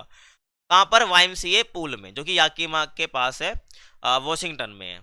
और द याकीमा रिवर वॉज डेंजरस। अब याकीमा रिवर के बारे में उसकी मम्मी ने उसको पहले ही वार्न कर दिया था कि भाई काफ़ी डेंजरस है, ठीक है ना, तो वहाँ पे नहीं जाना चाहिए। लेकिन जो YMCA पूल है ये काफ़ी सेफ कंसिडर करा जाता था, क्योंकि it had a shallow and deep and with gradual slope. तो ये काफ़ी मतलब इतना गहरा नहीं था, इजिली यहाँ पर जो है स्विमिंग सीखी जा सकती थी। और ही प्रैक्टिस यूजिंग वाटर विंग्स। तो वाटर विंग्स पहन के प्रैक्टिस करा करता था एंड स्लोली गेन कॉन्फिडेंस, और धीरे धीरे ने कॉन्फिडेंस को गेन करना स्टार्ट कर दिया। आगे चले भाई, द मिस एडवेंचर। अब यहाँ पर ना मिस एडवेंचर हो जाता है। क्या हो जाता है कि ये एक अकेले बैठा हुआ था पुल के किनारे पे, दूसरों का वेट कर रहा था। एक मस्कुलर 18 ईयर्स ओल्ड करके एक बच्चा आता है जो कि 18 साल के करीब था, मस्कुलर बॉडी थी उसकी। एज अ प्रैंक ही करता है वो, डगलस को क्या करता है, धक्का दे देता है, ठीक है, D into the deep and. उसके बिल्कुल मतलब धक्का देता है जैसे वो डीप एंड वाले हिस्से में नीचे जाने लगता है, और डगलस जो है पानी को हिट कर जाता है, बिल्कुल सीधा जाता है और बहुत पैनिक कर जाता है, ठीक है। ये तो उसके साथ हुआ है। अब उसने क्या करा ना, जब वो उसको धक्का दिया, जब वो नीचे जा रहा था, तो उसने सोचा कि भाई मैं कैसे बचूं, कैसे बाहर निकलूं इस पानी में से, ठीक है ना, जो धक्का दे के, क्योंकि उसने विंग्स नहीं पहने इस टाइम पे, क्योंकि वो वाटर विंग के साथ क्या करता था भाई, स्विमिंग सीखता था। अब देखो यहाँ पर वो सोचेगा कुछ, क्या सोचेगा, यहाँ से भी क्वेश्चन आता है। तो as he sank he made a plan. जैसे वो डूब रहा था तो उसने क्या बनाया, प्लान बनाया। वो प्लान क्या था, सुनो ध्यान से। When his fit touched the bottom, ये सोच रहा है, ये क्या कर रहा है, ये भी सोच रहा है कि भाई ये प्लान बना दिया, अब मैं ऐसा करूंगा। तो इन्होंने सोचा कि भाई जब मेरा पैर जो है, जब मेरे फीट है वो टच करेंगे बॉटम को, ही वुड जंप अप, जैसे टच करेंगे जंप करेगा ऊपर की side, and swim to the edge, और किनारे की तरफ ये स्विम करता हुआ आ जाएगा। हाउएवर हिज अटेम्प्ट फेल, लेकिन इसका जो अटेम्प्ट है ये फेल हो जाता है। जैसे जंप करता है ऊपर आता है, ऊपर तक पूरा पहुंच नहीं पाता है, वापस नीचे जाने लग जाता है। And he went under again and again, ठीक है, वापस नीचे जाता रहता है वो। और टेरर ग्रिप्ड हिम, और जो डर है उसको बिल्कुल पकड़ ले ढंग से। और हिज लंग्स एक्ट, उसको जो लंग्स है वो बिल्कुल दर्द करने लग गए। And his body become paralyse, उसकी बॉडी को पैरालाइज बन गई। और he felt himself droning, experiencing a blackout and peaceful sleepy sensation before he lost consciousness. तो कॉन्शियसनेस जो होती है, हम सोच विचार कर पाते हैं, वो खोने से पहले ही पहले जो उसको ये सब एक्सपीरियंस हो गया था, वो डूब रहा है ना, और पूरा काला काला उसको अपने आसपास दिख रहा था, वो शांति सी हो गई थी, स्लीपी सेंसेशन उसको फील हो रहा था, ठीक है, समझ रहे हो। आगे चले। The next thing he remembered he was lying beside the pool and vomiting, ठीक है। लास्ट चीज उसको क्या याद रही बस, कि वो एक पुल के पास किनारे पर भाई लेटा हुआ है और वोमिटिंग कर रहा है। The bully who threw him in casually dismissed it as a joke, ठीक है भाई। तो जो बुली है भाई, वो जिसने उसको फेंका था कैजुअली, है ना, वो डिसमिस कर देता है कि एज अ जोक, ठीक है, तौर पर इसको, जिसने प्रैंक करा था। और this experience left deep psychological trauma making him terrified of water. भाई पहले वो 3 से 4 साल के एज में डर गया था, स्विमिंग सीखने की सोचता है, धक्का दे देता है बच्चा, मतलब बच्चा तो क्या कहेंगे, 18 साल का लड़का जो है, मस्कुलर जो बॉय था। अब इसने क्या कर दिया, साइकोलॉजिकल ट्रॉमा बैठ गया डगलस के मन में, है ना, जिससे क्या होगा, उसको पाने का डर और बढ़ते चले गया। और even simple activities like wedding in river और फिशिंग ट्रिगर्ड पैनिक अटैक्स, ठीक है भाई, पैर हिला देना एक तरह से, है ना, हल्का सा पानी में हाथ वाथ भी मार देना, फिशिंग करना, उसको भी जिससे कि पैनिक अटैक आने लग गए, मतलब वो इस चीज से भी डरने लग गया। His fear of water state for years, ठीक है, काफी सालों तक जो है पानी का डर इसके मन में रहा, और ruining his ability to enjoy boating fishing and swimming. तो स्विमिंग बोटिंग और फिशिंग की जो उसकी एबिलिटी थी उसको रूइन कर दिया इसके डर ने, समझ रहे हो भाई। आगे चलें। Finally after years of fear, बाकी बहुत सालों तक इसके मन में डर रहा, तो ये डिसाइड करता है कि भाई मैं इस डर को क्या करूंगा, फेस करूंगा। तो ये क्या करता है, एक स्विमिंग इंस्ट्रक्टर को हायर कर लेता है, जो कि इसको 1 वीक में 5 दिन ट्रेनिंग देता था। और 5 दिन भी कैसे कैसे, हर दिन 1 घंटा, ठीक है, इसको ट्रेनिंग दिया करता था।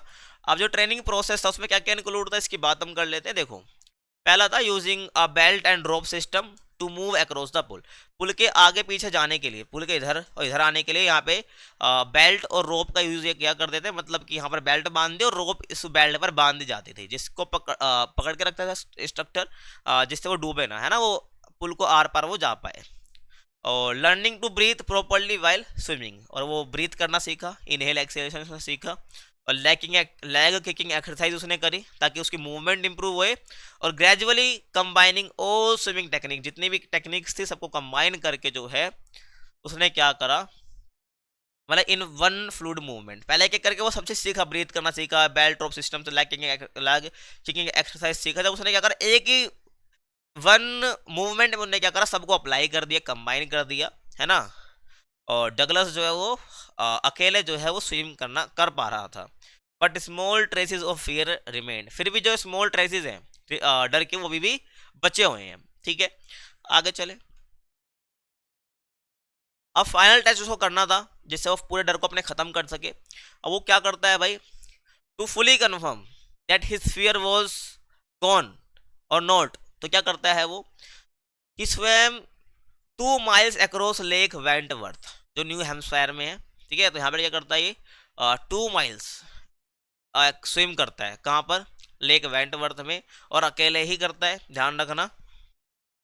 और swam alone in Warm Lake, Washington में है जो, डीप इन द माउंटेन्स, और when the fear try to return, और जैसे फियर उसको वापस, अब यहाँ पे स्विमिंग करता है वो, फियर वापस ट्रिगर उसको होता है, बट वो हंसता है, ठीक है, किस पर, फियर पर, और वो आगे स्विमिंग अपनी जारी रखता है ना। और finally he conquer his fear completely, feeling free and confident, ठीक है। और यहाँ पे क्या होता है, इस प्रकार से क्या होता है, हम डर को खत्म करा और फ्री कॉन्फिडेंट के साथ जो है, और फ्रीली माइंड के साथ जो है वो क्या कर पाता है, स्विमिंग कर पाता है, उसको पानी का डर जो है खत्म हो चुका है। समझ आया भाई मैं क्या कहना चाह रहा हूँ आपको, ठीक है। आगे देखो, अब जो डगलस है वो रियलाइज करता है कि fear itself is worse than the object of fear, ठीक है। फियर अपने आप में एक बहुत बेकार है, वर्स है ना, किसी ऑब्जेक्ट का फियर होने से। और remembers Franklin D Roosevelt famous quote, तो एक रूजवेल्ट करके है, तो उनका एक फेमस कोट है क्या, all we have to fear is fear itself, ठीक है। जो भी हमको फियर है वो खुद में एक फियर है, ध्यान रखना है। His experience taught him the value of courage and determination, तो जो इसका एक्सपीरियंस था डगलस का, उसने क्या सिखाया खुद को, उन्हें क्या सीखा कि जो वैल्यू ऑफ करेज है ना, मतलब हिम्मत की, जो हिम्मत करना एक अपने आप में एक बहुत अच्छी चीज़ है, डिटर्मिनेशन होना एक अपने आप में क्या है, अच्छी चीज़ है। उसने पूरे से एक्सपीरियंस में सीखा value of courage and determination. Fear can be overcome through प्रिजर्वेंस, patience and self believe, तो जो फियर है उसको खत्म किया जा सकता है कैसे, अगर हम प्रिजर्व रहे, प्रिजर्वेंस हमारे अंदर है, मतलब डटे रहे हम किसी चीज़ के लिए, पेशेंस अगर हमारे अंदर है, और सेल्फ बिलीव हमारे अंदर, अगर हमारे को खुद पर विश्वास है, तो हम जो है फियर को ओवरकम कर सकते हैं। समझ आ रहा है, आगे चलते हैं, अगले चैप्टर की बात करेंगे, द रैट ट्रैप। देखो भाई जो रैट ट्रैप है एक हार्ट वार्मिंग स्टोरी है, जो काफ़ी आपको अच्छी भी लगेगी, है ना, कुछ सिखाएगी, है ना। अब ऐसे सारी स्टोरी सिखाती है आपको कुछ ना कुछ। तो ये स्टोरी है एक पुअर पैडलर के बारे में, जो कि रेड ट्रैप सेलर है, रेड ट्रैप को बेचता है ना, और also steals and begs to survive, चोरी भी कर लेता है और भीख भी मांग लेता है सर्वाइव करने के लिए। रेड ट्रैप सेलर भी है, भिखारी भी है, और चोरी भी कर लेता है कभी कभी, ठीक है। और ये क्या बिलीव करता है, he believes that the world is like a giant rat trap where riches and comforts are just bait to trap people, ठीक है ना। तो बिलीव करता है कि जो एक वर्ल्ड है ना, पूरा बहुत बड़ा रेड ट्रैप है, जिसमें जो अमीर है ना, और जो कंफर्ट है कि अमीर बनना है, और जो कंफर्ट हमको चाहिए क्या, एक जस्ट बैट है ना, टू ट्रैप पीपल। जैसे चूहे दाने में क्या होता है, वो खाना लगा देते हैं ना, वैसे ही वर्ल्ड के अंदर ये अमीर बनना, ये कंफर्ट चाहिए अपने को, बहुत पैसा चाहिए अपने को, तो ये क्या है, ये एक तरह से ट्रैप है, बैट जिससे बंदा जो फंसता जा रहा है इस वर्ल्ड के अंदर। However, through an act of kindness, he transformed into a better person, ठीक है, ये ऐसा सोचता था, लेकिन एक अच्छा व्यवहार इसके साथ होता है, जो एडला विलमेंसन है, ठीक है, जो एडला विलमेंसन आप पढ़ोगे इस चैप्टर के अंदर, जो एडला विलमेंसन है वो एक एक्ट ऑफ काइंडनेस करती है इसकी तरफ, जिससे कि एक बेटर पर्सन ही बन जाता है। तो कहता ना कि one act of kindness can change someone, तो वही वाली बात हो गई।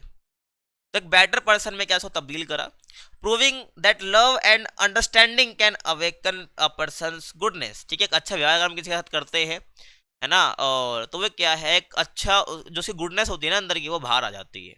तो यही पैडलर के साथ भी होगा, जब स्टोरी एंड हो रही होगी आपको समझ आएगा, ये ध्यान रखना है। तो ये बेसिक इंट्रो था इस चैप्टर का। अब मेन स्टोरी की बात करते हैं। देखो, तो ये जो स्टोरी है फॉलो करती है एक पुअर पैडलर को जो कि रेड ट्रैप सेल करता है ना, for living, but also resorts to petty theft. ठीक है, पेटी थेफ्ट का मतलब होता है छोटी मोटी चोरी भी कर लेता है अपनी जिंदगी चलाने के लिए। और वही सोचता है कि वर्ल्ड एक बड़ा रेड ट्रैप है जो कि वेल्थ और जॉय को एज अ बेट प्रोवाइड कराता है, जिससे जो लोग फंसते चले जाते हैं।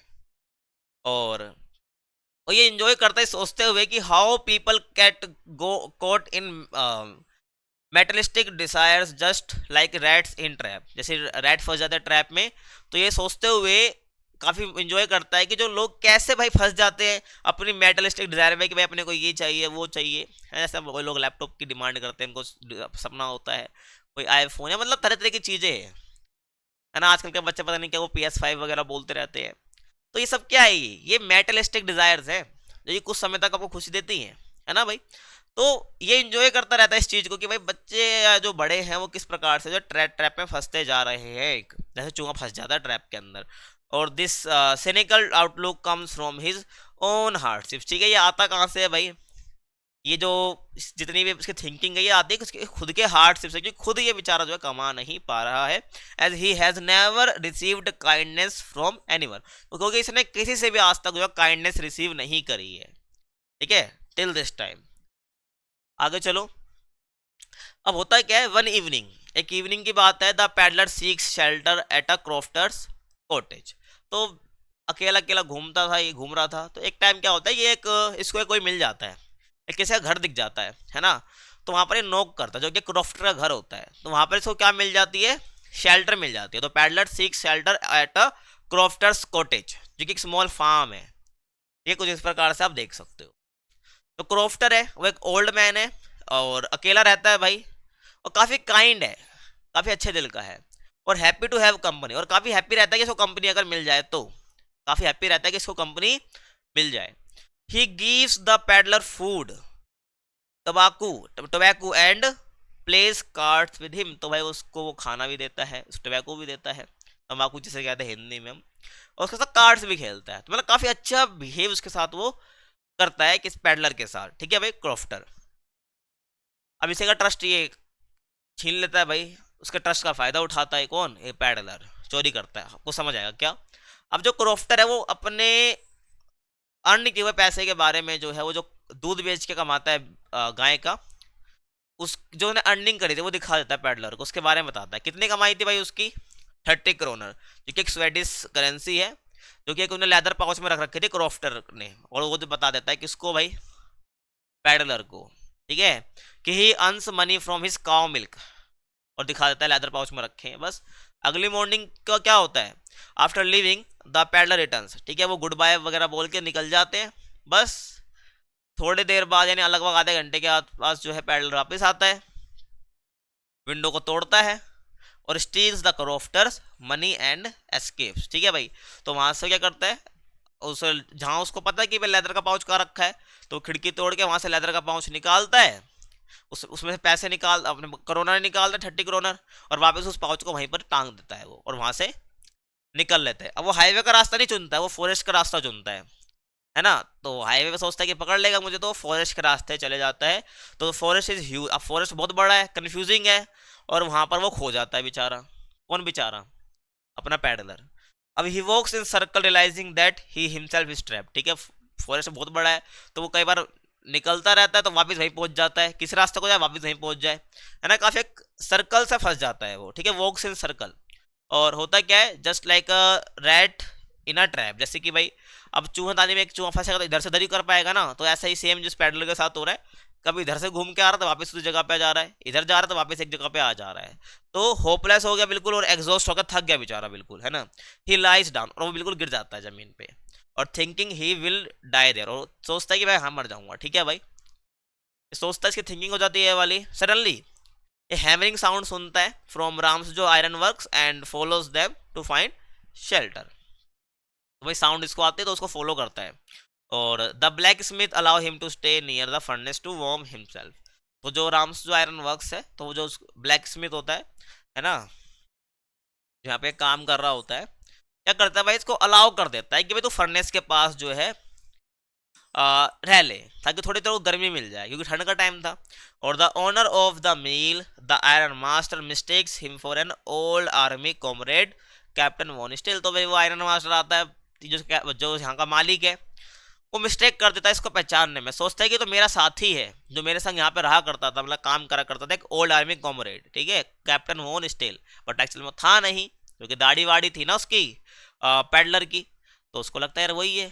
पर जब घर पे जाएगा, दाढ़ी वाड़ी काटेगा, तब इस एक कैप्टन जो ये अपना आयरन मास्टर है, इसको समझ आता है, अरे ये तो मेरे से भारी मिस्टेक हो गई रे, ठीक है। तो समझना, आपको आयरन मास्टर जब आता है तो वो मिस्टेक कर देता है एक। अब उसको घर जाने के लिए बोलेगा अपने साथ, कैप्टन वॉन स्टील समझ के उसको घर जाने के लिए बोलेगा, बट ये मना करेगा, ठीक है। अब जो पैडलर करेक्ट भी नहीं करता उसको, है ना, पैडलर जो है आयरन मास्टर करेक्ट भी नहीं करता कि मैं कैप्टन वॉन स्टील नहीं हूँ, वो चलने देता है गाड़ी। सोचता है कि भाई मुझे यहाँ पर क्या कुछ मनी मिल जाएगी, कुछ क्रोनर्स मिल जाएंगे। और the iron master invites him home, और आयरन मास्टर जो उसको इनवाइट करता है अपने घर के लिए, बट द पैडलर रिफ्यूजेस, और जो पैडलर है वो क्या कर देता है भाई, मना कर देता है। फियरिंग अरेस्ट, सोचता है कि यार मुझे क्या हो जाएगा, ये अरेस्ट कर लेगा, ठीक है ना। यहाँ वो पैसे के लिए सोचता है कि इसलिए वो अपना राज नहीं बताता कि मैं कैप्टन वॉल स्टेल नहीं हूँ। जब वो आयरन मास्टर इन्वाइट करता है, बट वो मना कर देता है, सोचता है कि मुझे अरेस्ट करवा देगा वो क्रॉफ्टर के पैसे के चक्कर में, है ना। आगे चले, the iron master daughter Edla Willmansson arrives at the mill. जो आयरन मास्टर की डॉटर है, अब वो जाने को तैयार नहीं है, तो अपनी डॉटर को बुलाता है, एडला विल्मनसन को। तो वो आती है मील में, आयरन मास्टर की जो डॉटर है।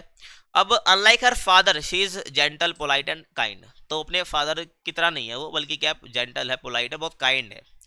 तो वह कन्विंस कर लेती है पैडलर को अपने घर पे आने के लिए क्रिसमस के लिए, और assuring him that he can leave when ever he wants. और उसको एश्योर करते कि जब तू चाहे भाई तू यहाँ से निकल सकता है ना। तो इसलिए भाई अब वो जेन्युइन काइंडनेस देखता है भाई एडला वेनमेंसन की आंखों में। तो क्या करता है भाई, वो एक्सेप्ट कर लेता है इन्विटेशन को, and but feels guilty for stealing the money. But guilty feel करता है यहाँ पर वो मनी को चुराने के लिए, थोड़ी बहुत गिल्टी, ज़्यादा नहीं।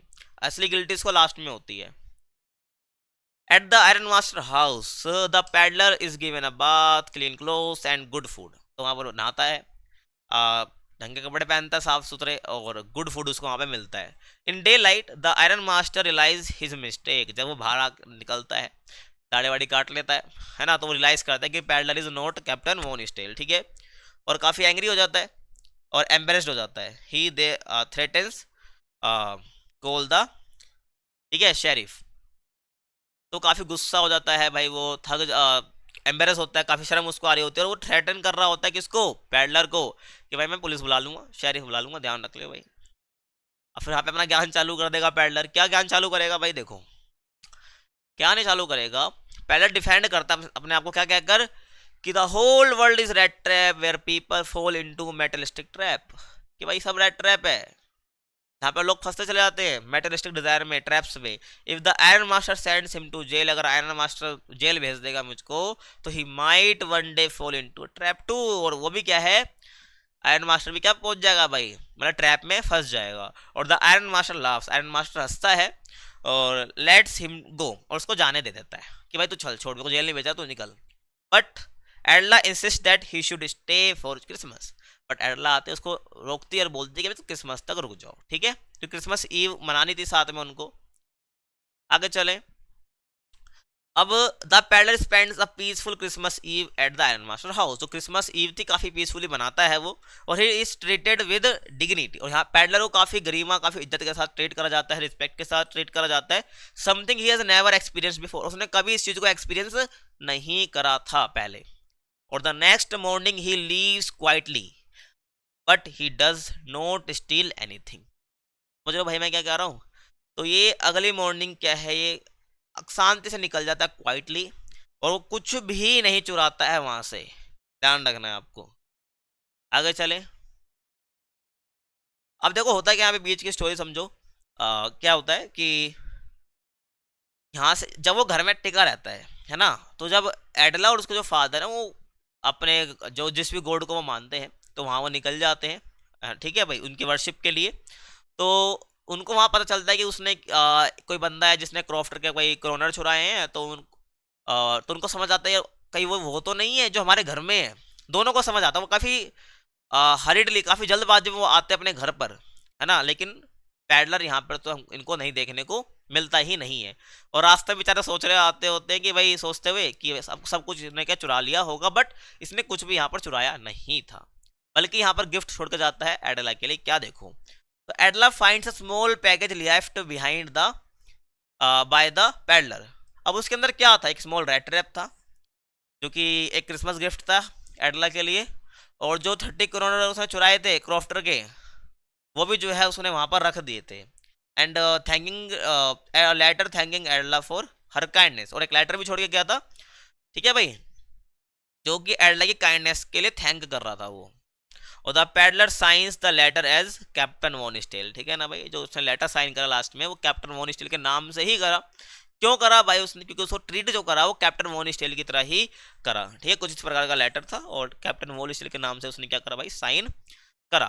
और showing that he now sees himself as a reformed and honoured man, honourable man, ठीक है ना। अपने आप को क्या देखता है, एक रिफॉर्म्ड पर्सन देखता है, एक रिफॉर्म्ड मैन देखता है, एक ऑनरेबल मैन की तरह वो अपने आप को देखता है, जैसे पहले अपने आप को वो नहीं देखा करता था। समझ रहे हो मैं क्या कह रहा हूँ। आगे चलते हैं भाई, अगले चैप्टर की बात करते हैं जिसका नाम है इंडिगो। तो इंडिगो देखो भाई, तो इंडिगो चैप्टर क्या है भाई, देखो, तो ये एक्सेप्ट है the life of Mahatma Gandhi by Louis Fischer. तो एक्सेप्ट मतलब छोटा सा भाग बड़ी सी हिस्से का, ठीक है ना। इंडिगो पार्ट है the life of Mahatma Gandhi का, एक्सेप्ट है उसका। The chapter describe Gandhi struggle for rights of indigo farmers in Champaran Bihar in 1917। तो 1970 के टाइम पे गांधी जी के स्ट्रगल के बारे में हमें बताया गया है कि वो कैसे फार्मर के लिए लड़ रहे थे, कैसे फार्मर के राइट्स के लिए यहाँ पर वो स्ट्रगल कर रहे थे चंपारण के अंदर। इट हाईलाइट्स द इस लीडरशिप, और ये चैप्टर हाईलाइट करता है गांधी जी के लीडरशिप को, करेज को, and belief in non violence and civil disobedience. और किस बिलीफ को, नॉन वायलेंस को और सिविल डिसोबीडियंस को, कि हमें जो है इन अंग्रेज जो ब्रिटिशर्स है इनको हमें क्या करना, डिसओबे करना है। Which later become the foundation of the India's independence movement. जो ये सिविल डिसोबीडियंस है, ये क्या बनता है भाई, अपनी जो इंडिपेंडेंस हमें को मिली है, इंडिपेंडेंस मूवमेंट का फाउंडेशन ये बन जाता है। समझ रहे हो मैं क्या कहना चाह रहा हूँ। आगे चलते हैं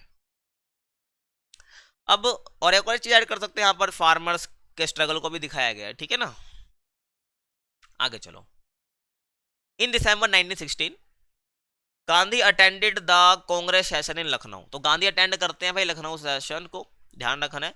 तो अब पुअर इलिटरेट शेयर क्रॉपर, जिसका नाम था राजकुमार शुक्ला, वो गांधी जी को अप्रोच करता है उनकी हेल्प के लिए, है ना। Complaining about the operation of indigo farmers in Champaran, ठीक है। वो बताता है, कंप्लेन कर रहा होता है कि भाई किस प्रकार से चंपारण में जो है जो इंडिगो फार्मर्स है उनके साथ उनको उन पर अत्याचार हो रहा है, उनको ऑपरेस्ट किया जा रहा है, किसके थ्रू, ब्रिटिशर्स के थ्रू। और शुक्ला प्रेसेसली फॉलोड। अब देखो यहाँ पर गांधी जी काफी बिजी रहते हैं, तो गांधी जी को ना फॉलो कर रहे होते हैं, कौन, राजकुमार शुक्ला, परसिस्टेंटली, मतलब भाई जहाँ गांधी जी जा रहे हैं वहीं वो निकल जाता है। तो Shukla persistently follow Gandhi everywhere proving his determination, जिससे क्या उसकी डिटर्मिनेशन दिखती है, वो किस प्रकार से जो है फार्मर के लिए जो वो कितना प्रकार कितनी दुविधा उसको हो रही है चंपारण के अंदर और सारे फार्मर्स को, तो उससे बचने के लिए, उसको खत्म करने के लिए डिटर्मिनेशन यहाँ पर दिखाता है कि गांधी जी जहाँ जा रहे हैं उसको उनके साथ वो चल रहा है। Finally Gandhi agree to visit Champaran and asked Shukla to meet him in Calcutta. और राजकुमार शुक्ला को भाई बोल देते हैं कि तुम मेरे को कहाँ मिलो, कलकत्ता में मिलो, ठीक है भाई, शुक्ला को बोल देते हैं। आगे चले, और चंपारण के लिए वो एग्री भी कर जाते हैं जाने के लिए। आगे चले, अप्रैल 1917 की बात है, Gandhi and Shukla boarded to train to Patna, ठीक है, वो ट्रेन में बैठ जाते हैं तो पटना तक जाएगी। और they visited Rajendra Prasad house, जो बाद में अपने फर्स्ट प्रेसिडेंट बनते हैं इंडिया के, आपको पता है। तो दोनों कहाँ जाते हैं भाई, राजेंद्र प्रसाद के घर पर जाते हैं। बट जो वहाँ का सर्वेंट है वो कुछ गलती कर देता है, क्या देखो, the servants mistook Gandhi for poor peasant and denied him access to drinking water. तो भाई क्या कर देते हैं, पुअर पीजेंट समझ के, और गांधी जी को वहाँ पर जो है पानी लेने से मना कर देते हैं, जो पीने का पानी होता है, ठीक है। और जो वहाँ का सर्वेंट था ये सोच के मना करता है कि वो पीजेंट तो भाई और एक अनटचेबल भी है, क्योंकि उस टाइम पे टचेबल अनटचेबल का बड़ा सीन चलता था, है ना। और Gandhi then decided to first visit Muzaffarpur to gather more details. और उसके बाद गांधी जी सोचते हैं यहाँ से निकल के कि भाई हम कहाँ जाएंगे, पहले विजिट हमारी कहाँ जाएंगे, हम पहले सबसे पहले कहाँ जाएंगे, मुजफ्फरपुर जाएंगे ज़्यादा डिटेल्स लेने के लिए इस केस की। ठीक है, आगे चले। और Gandhi sent a telegram to Professor J B Kripalani before arriving. तो वहाँ पर मुजफ्फरपुर जाने से पहले जो गांधी वो एक टेलीग्राम भेज देते हैं जेबी कृपलानी को। और at midnight on April 15 1917 Kripalani और जो उनके स्टूडेंट्स हैं वो वेलकम करते हैं गांधी का रेलवे स्टेशन पर। ठीक है ना। और Gandhi stayed at professor Malkani's house. और जो गांधी है वो प्रोफेसर मलकानी के जो घर पर वो रहते हैं। और एक bold move because government employees feared helping freedom fighters. ठीक है ना, एक बोल्ड मूव था ये कृपलानी की तरफ से, मलकानी की तरफ से। ये जो मलकानी है कृपलानी है, ठीक है भाई, बोल्ड मूव था क्योंकि जो गवर्नमेंट ऑफिशियल्स होते थे, ठीक है भाई, एम्प्लॉयज होते थे, वो डरते थे फ्रीडम फाइटर को पनाह देने के लिए, उनकी मदद करने के लिए, है ना। लेकिन ये बोल्ड मूव था इनकी तरफ से। और जो लॉयर्स थे भाई मुजफ्फरपुर में वो गांधी जी से मिलते हैं और एक्सप्लॉयटेशन के बारे में बताते हैं किस प्रकार से जो शेयर क्रॉपर्स है, शेयर क्रॉपर्स समझ रहे हो ना, जो क्रॉप को शेयर करते हैं ब्रिटिशर्स के साथ। तो इस एक्सप्लॉयटेशन के बारे में जो है यहाँ पर बताते हैं। ठीक है, गांधी जी को कौन बताता है, लॉयर्स बताते हैं। और गांधी यहाँ पर लॉयर्स को क्रिटिसाइज भी करते हैं जो कि वो हाई फीस ले रहे थे भाई इन पीजेंट से। तो उसके लिए यहाँ पर क्या करते हैं, इनको क्रिटिसाइज भी करते हैं lawyers for taking high fees from poor farmers. और कहते हैं saying going to court is useless, कि जो कोर्ट जाना क्या यूजलेस है। और the real relief is freedom from fear. Real relief क्या है, फ्रीडम फ्रॉम फियर, फियर यानी कि डर, जो डर है वो खत्म होना चाहिए। ठीक है, डर से आज़ादी जो है रियल क्या रियल रिलीफ है, कोर्ट जाना यूजलेस, ऐसा कहते हैं ये ब्रिटिश लैंडलॉर्ड्स। अब यहाँ पर ना एक एग्रीमेंट हुआ था, वही बता रहा हूँ, यहाँ पर क्वेश्चन कई बार आता है। British landlords forced peasant to grow indigo on 15% of their land and hand it over as rent. तो भाई 15% इंडिगो होगा वो, ठीक है, grow indigo 15% of their land, यानी जितनी भी तुम्हारी जमीन है उसके 15% हिस्से पर इंडिगो ग्रो करो और उसको एज अ रेंट जो ब्रिटिशर्स को सौंप दो। लेटर होता है बाद में क्या होता है कि जर्मनी डेवलप सिंथेटिक इंडिगो, बाद में जर्मनी क्या करती है, सिंथेटिक इंडिगो डेवलप कर लेती है, जिससे जो नेचुरल इंडिगो है वो वर्थलेस रह जाती है, उसकी डिमांड घट जाती है। और द लैंड लॉर्ड से जो ब्रिटिशर्स है वो पीजेंट को फोर्स करते हैं एक नया एग्रीमेंट साइन करने के, जिसमें जो है अगर इनको इस वाले एग्रीमेंट से फ्री होना है तो उनको कंपनसेशन देना पड़ेगा to be release from growing indigo. देख रहे हो भाई, लेटर मतलब पूरा ऑपरेशन कर रहे हैं, पूरा ऑपरेस फील कर रहे हैं यहाँ पर जो फार्मर्स हैं। Later the peasants realised they were cheated and demanded refunds leading to conflicts. ठीक है, बाद में फिर उनको समझ आ गया कि मेरे हमारे साथ चीटिंग हो रही है, तो वो क्या करते हैं भाई अपना रिफंड को डिफंड डिमांड करते हैं कि हमें रिफंड चाहिए भाई। ठीक है, जिससे क्या हो गया, ब्रिटिशर्स और इन फार्मर या लैंड लॉर्ड्स के बीच में कॉन्फ्लिक्ट यहाँ पर छिड़ गया है। देखो भाई, अब Gandhi first visited the British landlords association but they refuse to share any information. तो भाई गांधी इन्फॉर्मेशन कलेक्ट करने के लिए जाते हैं, कहाँ जाते हैं, ब्रिटिश लैंडलॉर्ड्स एसोसिएशन जाते हैं, लेकिन वहाँ पे कोई इन्फॉर्मेशन उनके साथ शेयर नहीं करी जाती है। He then meet the British commissioner of Tirhut. तो फिर वो ब्रिटिश कमिश्नर ऑफ तिरहट से मिलते हैं, who threaten him and order him to leave Champaran. तो फिर भाई वो उनको डराता है, धमकाता है और बोलता है, ऑर्डर देता है कि भाई तुम यहाँ से निकल लो, चंपारण छोड़ के निकल लो तुम। और गांधी रिफ्यूज टू लीव, और गांधी मना कर देता है कि मैं नहीं जाऊंगा। ठीक है, और continue his investigation in Motihari, और अपनी मोतीहारी में क्या करते हैं, अपनी इन्वेस्टिगेशन को जारी रखते हैं। और चंपारण कैपिटल है जो कि, ठीक है, ये मोतीहारी। आगे चले, देखो, a report came that peasant was beaten in a near by village. एक रिपोर्ट आती है कि जिससे पता चलता है कि एक आसपास की विलेज, वहाँ पर एक फार्मर को पीटा गया है, एक पीजेंट को पीटा गया है। और Gandhi try to visit him, ठीक है, और गांधी वहाँ पे विजिट करने के सोचते हैं। On the way he was stopped by the police, और जैसे वो वहाँ पहुँचने की कोशिश करते हैं और तो पुलिस उनको स्टॉप कर देती है, रोक देती है। And order to leave Champaran, और ऑर्डर देती है कि भाई चंपारण से निकल जाओ, है ना। और गांधी रिफ्यूज टू ओबे, और गांधी मना कर देते हैं उनकी बात मानने से। एंड वो summon to court the next day, ठीक है, और उनको सम्मन आ जाता है कि उनको कोर्ट में पेश होना है अगले दिन। ठीक है भाई, अब देखो, the next morning thousands of peasant, अब वो कोर्ट में पेश है, वो चले गए वो तो, लेकिन होता क्या भाई, thousands of peasants gathered outside the court house. तो कोर्ट हाउस के बाहर थाउजेंड्स ऑफ पीजेंट्स जो है वो इकट्ठे हो जाते हैं, जिससे क्या भाई मैसिव सपोर्ट दिखा रहे हैं वो गांधी जी के लिए। अब इससे जो होता है क्या, जो ब्रिटिश ऑफिशियल्स होते हैं वो एक पावरलेस फील करते हैं यहाँ पर, और गांधी जी से मदद करते हैं ताकि जो ये क्राउड है, जो ये मोब है, ये कंट्रोल में आ जाए, है ना भाई। तो अथॉरिटीज भाई जो पावरलेस फील करते हैं, और Gandhi help control the crowd peacefully, और गांधी जी भाई हेल्प करते हैं कि जो क्राउड है पीसफुली शांत हो जाए, कंट्रोल हो जाए।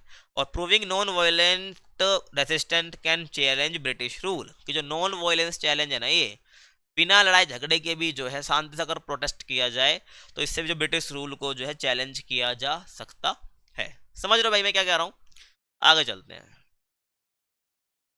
Victory of civil disobedience case against Gandhi dropped, ठीक है ना भाई। तो होता क्या है, in court Gandhi pleaded guilty, respected the law, है ना भाई। तो भाई गांधी जी जो बोलते हैं भाई, गांधी जी रिस्पेक्ट करते हैं लॉ की, but had a moral duty to help peasant, उनकी एक मोरल ड्यूटी भी जिससे वो क्या करें भाई, पीजेंट की हेल्प करें। He was fighting for humanitarian and national service, ठीक है, वो वही किसके लिए फाइट कर रहे हैं, मानवता के लिए और नेशनल सर्विस के लिए, देश की सेवा के लिए यहाँ पर क्या कर रहे हैं, फाइट कर रहे हैं। वो लोग की इज्जत करते हैं बट उनकी ड्यूटी भी है ये, ठीक है। आगे देखो, the magistrate release him without bail, ठीक है, जो भाई मैजिस्ट्रेट है, इतनी क्राउड देख लिया उन्होंने, है ना, तो वो बिना क्या कर देते हैं, रिलीज कर देते हैं उनको बिना बेल के, और पोस्टपोन द जजमेंट, अपना जजमेंट को पोस्टपोन कर देते हैं। और several prominent lawyers including Rajendra Prasad and मौलाना मजूरल हक एंड जॉइंड गांधीज मूवमेंट, ठीक है।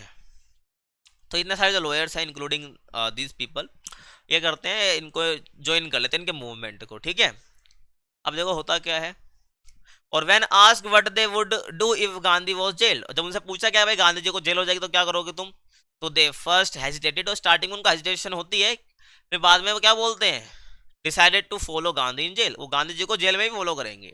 और this decision marked the victory of Champaran movement, और ये डिसीजन जो है जो चंपारण मूवमेंट है इसकी विक्ट्री को क्या करता है भाई, मार्क्ड करता है। और अ फ्यू डेज लेटर, कुछ दिन बीतते हैं, the British government dropped the case against Gandhi, जो ब्रिटिश गवर्नमेंट है वो गांधी जी के अगेंस्ट जो केस था उसको ड्रॉप कर देती है, छोड़ देती है, ठीक है। आगे देखो, with the help of lawyers Gandhi recorded statements from 10,000 farmers about their exploitation, तो लॉयर्स की मदद से जो गांधी जी हैं वो 10,000 फार्मर्स से करीब जो है स्टेटमेंट रिकॉर्ड करती है उनके एक्सप्लॉयटेशन के बारे में। और जो ब्रिटिश गवर्नमेंट है finally agree to set up an official commission to investigate indigo farming, तो ब्रिटिश गवर्नमेंट क्या करती है, एग्री कर जाती है कि वो एक ऑफिशियल कमीशन बैठाएगी, सेट करेगी, जो इंडिगो फार्मिंग को क्या करेगी, इन्वेस्टिगेट करेगी, है ना भाई। आगे चलो भाई, अब Gandhi was the only Indian member of this commission, जो कमीशन बनाया ना ये, गांधी जी इसके अकेले इंडियन मेंबर थे।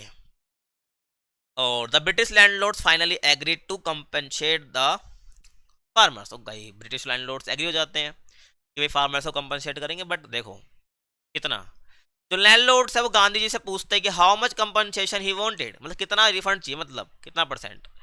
तो Gandhi surprise them by demanding only 50% of the money, तो गांधी उनको सरप्राइज कर देते सबको, फार्मर्स वगैरह सबको, और जो लैंडलॉर्ड्स हैं उनको भी भाई कि 50% चाहिए अपने को, है ना। लेकिन जो लैंडलॉर्ड्स है वो नेगोशिएट करते गांधी जी के साथ, और उनको 25% के लिए बोलते राजी होने के लिए, तो ये गांधी जी इसको भी एक्सेप्ट कर लेते इमीडिएटली, तुरंत।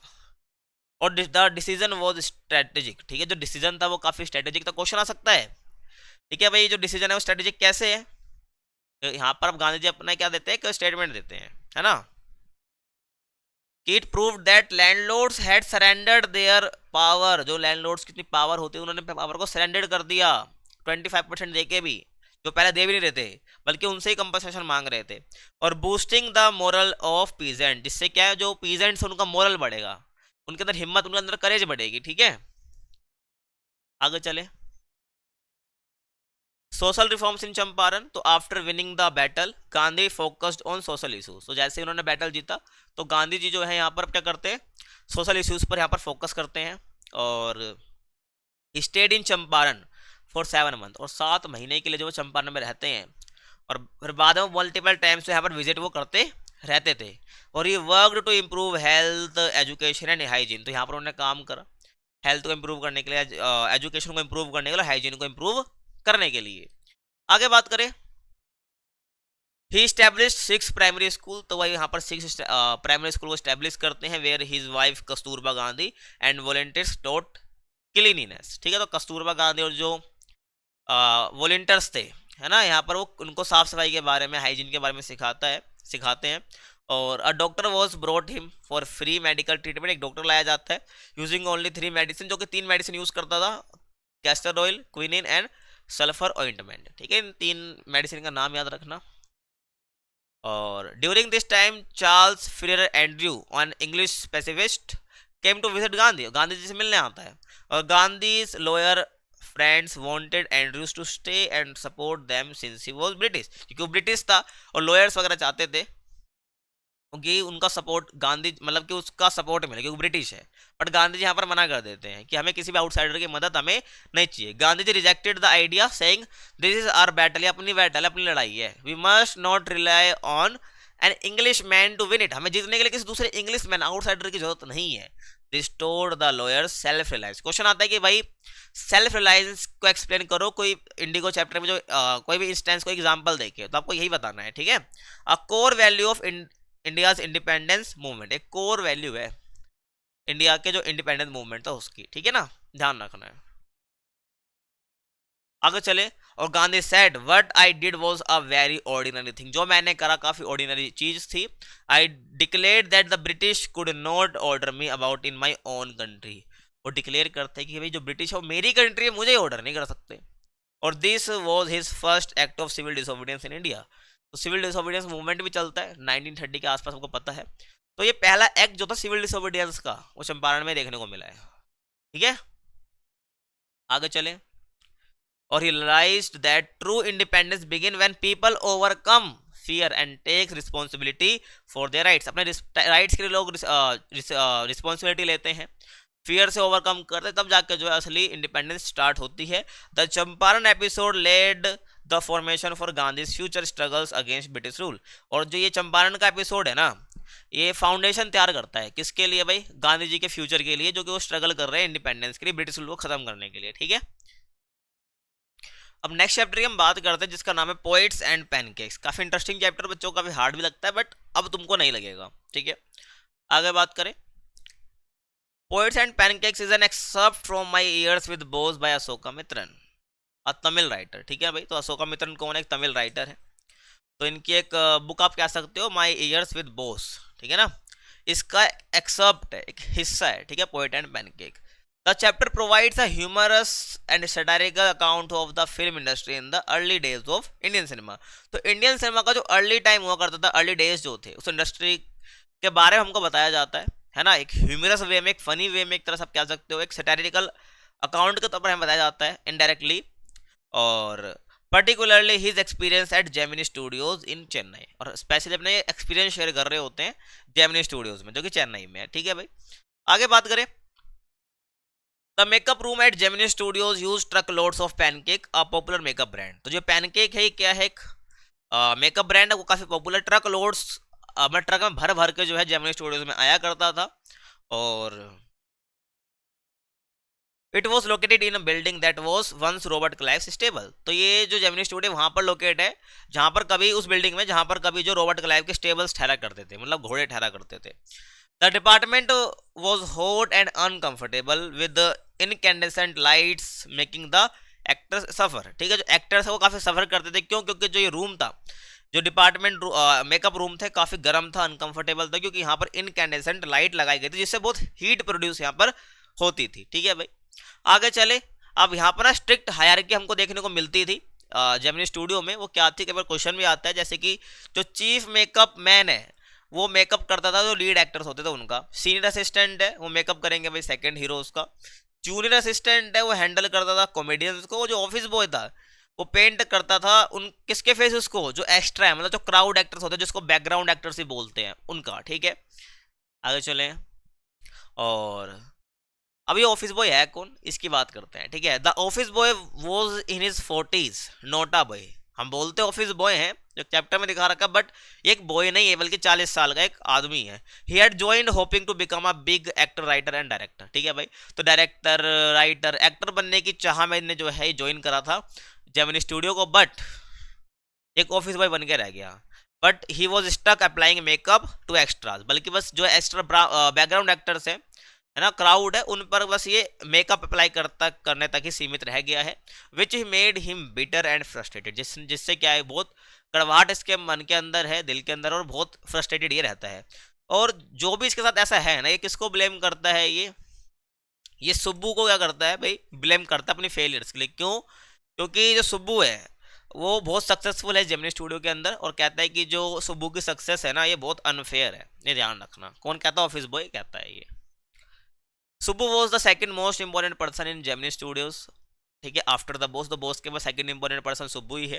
ही वॉज ब्राह्मण, तो ब्राह्मण है which might have given him better opportunity, जिससे जो है इसको ज़्यादा बेटर अपॉर्चुनिटीज मिलती है।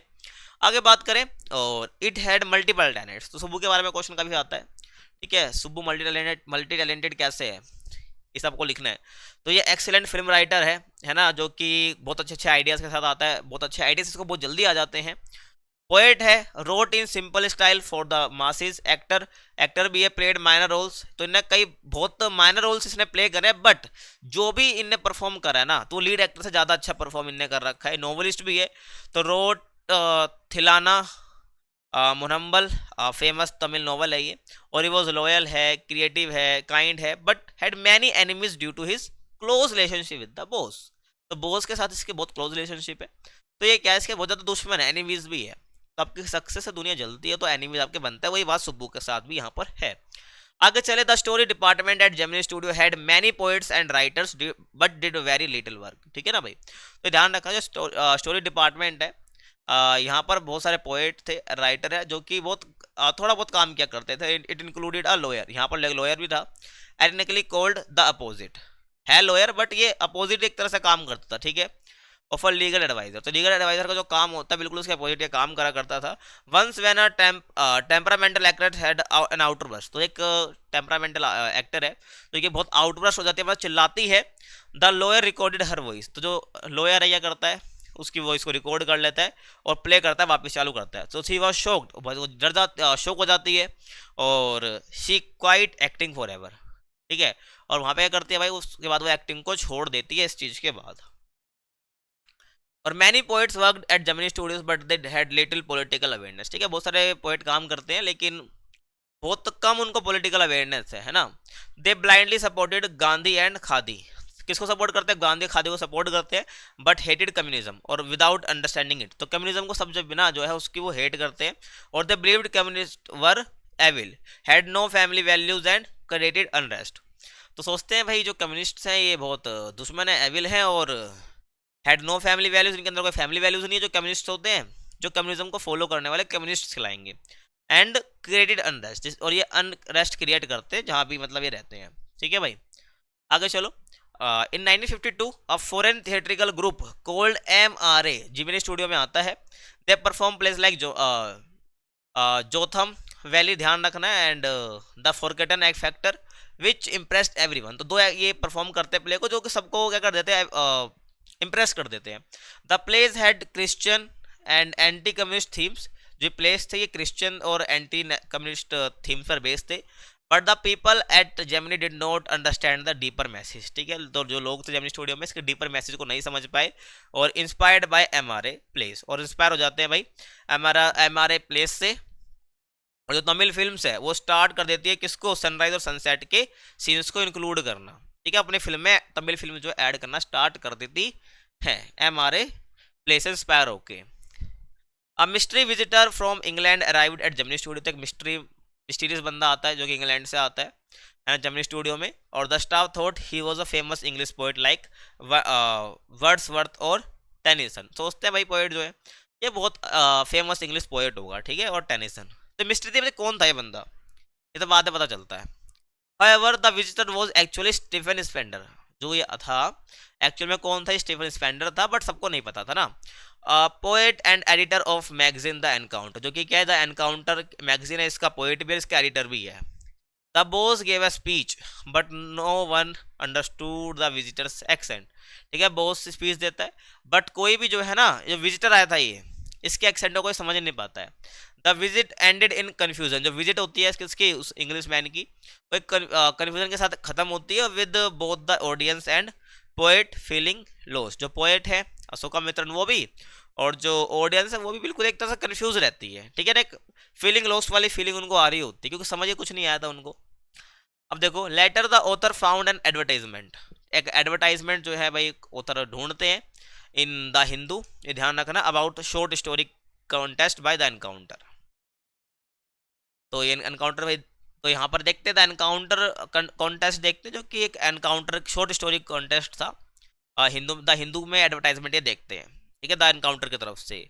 तो ही went to British Council library to read the Encounter, तो द एनकाउंटर रीड करने के लिए पहुंच जाते हैं यहाँ पर ये, and so Stephen Spender's name as editor, तो एज एडिटर के तौर पर जो उसका नाम ये देखते थे एनकाउंटर पर, फिर उनको बाद में समझ आता है कि अच्छा जो वहां पर आया था इंग्लिश मैन वो ये था, है ना। और many years later he found a book called The God That Failed, which contained Spencer's essays about his delusionment with communism, ठीक है ना, मतलब कम्युनिज्म के लिए जो है भाई उसके ऐसे लिखे हुए थे जो यहाँ पर ऑथर फाइंड करते हैं, पोएट फाइंड करते हैं, ठीक है। और this explained why the poet was invited to Gemini Studios, he was part of anti communist movement, ठीक है ना, उसको क्यों बुलाते हैं, क्योंकि वो क्या है भाई एंटी कम्युनिस्ट मूवमेंट का पार्ट था, और उसके डिल्यूजनमेंट भी थी कम्युनिज्म के साथ, और इसमें द गॉड दैट फेल्ड में लिखा भी है उनने, ठीक से ऐसे है ना। अगले चैप्टर की बात करते हैं, द इंटरव्यू। देखो, the interview is an excerpt from the Penguin book of the interviews, तो ये भी क्या है, एक एक्सेप्ट है इसका, जो कि एडिटेड बाय क्रिस्टोफर सिल्वेस्टर, तो क्रिस्टोफर सिल्वेस्टर ने क्या करा, इसको एडिट करा है। और the chapter explore the history, significance and impact of interviews, तो इंटरव्यू के सिग्निफिकेंस, हिस्ट्री क्या है ना, इनका इम्पैक्ट क्या है, तो इसके ऊपर जो यहाँ पर जो है एक्सप्लोर करते हैं, ये चैप्टर एक्सप्लोर करता है। और जर्नलिज्म के बारे में बताता है कि भाई जर्नलिज्म के अंदर क्या ये सब चीज़ें इनकी देखने को हमें मिलती है। और it is divide into 2 parts, तो इंटरव्यू चैप्टर 2 पार्ट्स में डिवाइड है। पार्ट 1 एक डिस्कशन है importance of interviews and mix opinions है इंटरव्यूज के बारे में। जो सेकंड पार्ट है एक्चुअली एक इंटरव्यू है विद अम्बर्टो इको, जो कि इटालियन ऑथर और स्कॉलर भी हैं, ठीक है। समझ आ रहा है भाई क्या कह रहा हूँ, आप चलो आगे। पहला, the art and controversy of interviews, तो पार्ट 1 में ये सब बताया गया। देखो, अब इंटरव्यू के बारे में पढ़ रहे हैं। जो इंटरव्यू है इन्वेंट हो चुका था लगभग 130 साल पहले ही, और become a common journalistic tool, तो जर्नलिज्म का एक टूल है ये आज के टाइम पे भी। और it is now a major source of information, और आज के टाइम पे एक मेजर सोर्स ऑफ इन्फॉर्मेशन है। जो पब्लिक फिगर्स है, जो फेमस पर्सन है, पर्सनैलिटीज है, उनके बारे में अगर हमें कुछ जानना है तो मेजर सोर्स वो इंटरव्यू होता है। और interviews allow journalist to explore personalities, तो इंटरव्यू अलाउ करता है जर्नलिस्ट को भाई वो पर्सनैलिटीज हो गई, थॉट्स हो गए, ओपिनियंस हो गए, है ना, जो डायरेक्टली सब्जेक्ट है, जो बंदा है उससे डायरेक्ट उनकी पर्सनैलिटी, थॉट्स और ओपिनियंस के बारे में डायरेक्टली जानने के लिए हमें मदद करता है ना, अलाउ करता है इंटरव्यू अपने को। और interviews have both supporters and critics, तो भाई इंटरव्यू के सपोर्टर्स भी हैं और इसके क्रिटिक्स भी देखने को मिलते हैं अपने को। और some people believe interview reveal truth and are the art form, है ना, आर्ट फॉर्म, ठीक है ना भाई। तो कुछ लोग बिलीव करते हैं कि इंटरव्यू एक सच को रिवील करते हैं और एक आर्ट फॉर्म है ये। और कुछ जो है स्पेशली जो सेलिब्रिटीज होते हैं वो फील करते हैं कि जो इंटरव्यू है ना एक इंट्रूजन है इनटू देयर प्राइवेट लाइफ, मतलब कि उनके प्राइवेट लाइफ में क्या है, दखल अंदाजी है। आगे चले, अब यहाँ पर कुछ फेमस राइटर्स हैं जो कि डिसलाइक करते हैं इंटरव्यूज को, उनकी बात सुनते हैं। देखो, वैसे कि पहला है V S. Naipaul, felt interviews wound people and take away part of them, ठीक है ना, मतलब कि सोचता है कि जो इंटरव्यू है ना ये क्या करता है, प्राइवेट लाइफ को नुकसान पहुंचाता है और उनकी जिंदगी के एक हिस्से को उनसे दूर ले जाता है। क्या इंटरव्यू वी.एस. नाइपोल ऐसा सोचते हैं। उसके बाद लुइस कैरोल, जो कि author of Alice in Wonderland, ये ऑथर है, feared being lionised, over glorified and never gave interviews, ठीक है ना। तो जो लुइस कैरोल सोचते हैं यार कि इंटरव्यू दूंगा तो ये ज़्यादा फेमस हो जाएंगे, मतलब ओवर ग्लोरीफाइड हो जाएंगे, तो इनको इस चीज़ से डर लगता है, इसलिए इन्होंने कभी इंटरव्यू नहीं दिए। कि इंटरव्यू करते हुए ओवर ग्लोरीफाइड कर देते हर एक पर्सन को। उसे रुडयार्ड किपलिंग है, तो एक cold interviews immoral and crime, तो कहता है कि जो इंटरव्यू क्या इमोरल है ना, एक मोरल वैल्यू नहीं है ये और एक क्राइम है ये।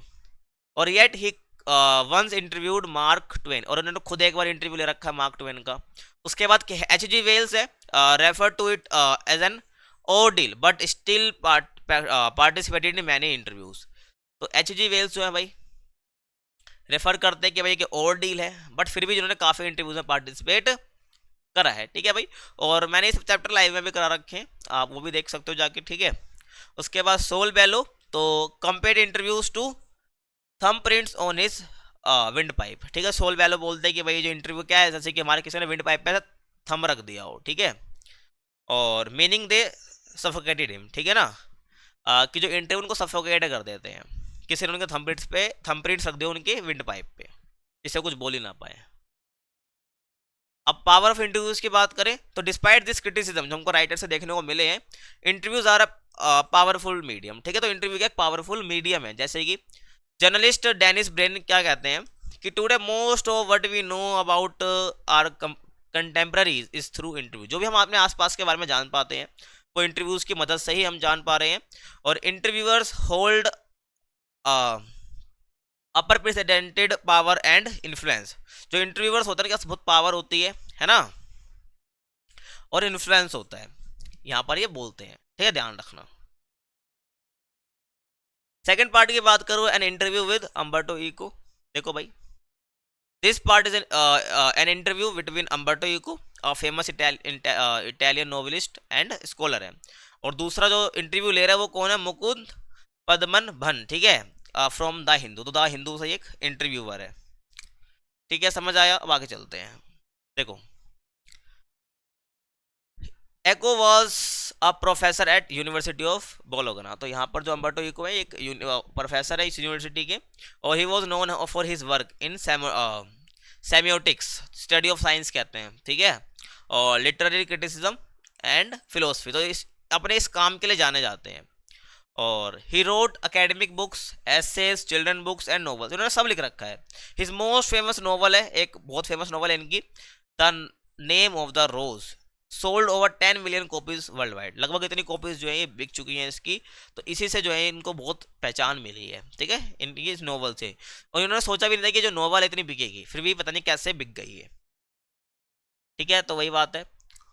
और Mukund ask how Eco manage to do so many things, तो देखो भाई क्योंकि प्रोफेसर भी है, ऐसे भी लिख रहे हैं, आर्टिकल भी लिख रहे हैं, नॉवल भी लिख रहे हैं, तो इनके मन में सवाल आता है मुकुंद के मन में कि भाई इको कैसे मैनेज करते हैं इतने सारे काम को, इतने सारे टास्क को। तो अब इको यहाँ पर एक्सप्लेन करते हैं क्या, कि he appears to do many things but in reality he is always working on the same ideas. तुमको लग रहा होगा और देखने वालों को लगता होगा कि भाई मैं बहुत सारे काम कर रहा हूँ, बट मैं हमेशा की तरह जो है, हमेशा जो मैं सेम काम पे सेम आइडियाज पर जो है वर्क कर रहा हूँ, है ना। अब यहाँ पर एक कंसेप्ट बताते हैं या एक मतलब बताते हैं एक चीज़ का, जिसको हम बोलते हैं इंटरस्टिसेस, ठीक है ना। ये बेसिकली क्या होता है, एक स्मॉल स्पेस होता है, जैसे कि हम मान लो कि स्टेयर पे चढ़ रहे हैं, लिफ्ट में जा रहे हैं, है ना, तो हमारे पास कुछ ना कुछ टाइम बचता है, जिसमें हम सोचते हैं कि अरे क्या कर लेंगे इस टाइम में, तो उसी टाइम को यहाँ पर क्या बोल रहे हैं, इंटरस्टिसेस बोल रहे हैं, small empty spaces of time. Example के लिए वेटिंग फॉर एन एलिवेटर, जैसे लिफ्ट का वेट कर रहे हो, है ना, दोस्त का वेट कर रहे हो, जैसे कि गेट पे वो गेट नहीं खोल रहा, तुम खड़े हुए हो, तुम्हारे पास टाइम है थोड़ा सा, तो उसको यूज कर लिया। तो ऐसे जो है ना, इसका यूज जो कौन करते हैं, अम्बर्टो इको करते हैं, तभी जो इतने सारे काम को मैनेज कर पाते हैं। While others waste time he writes article और बुक्स, तो बाकी सब वेस्ट कर देते हैं, उस टाइम का क्या करते हैं, यूज करते हैं आर्टिकल और बुक लिखने में, और इन दो शॉर्ट टाइम मूवमेंट्स, ठीक है, इस शॉर्ट मूवमेंट्स में। आगे चले,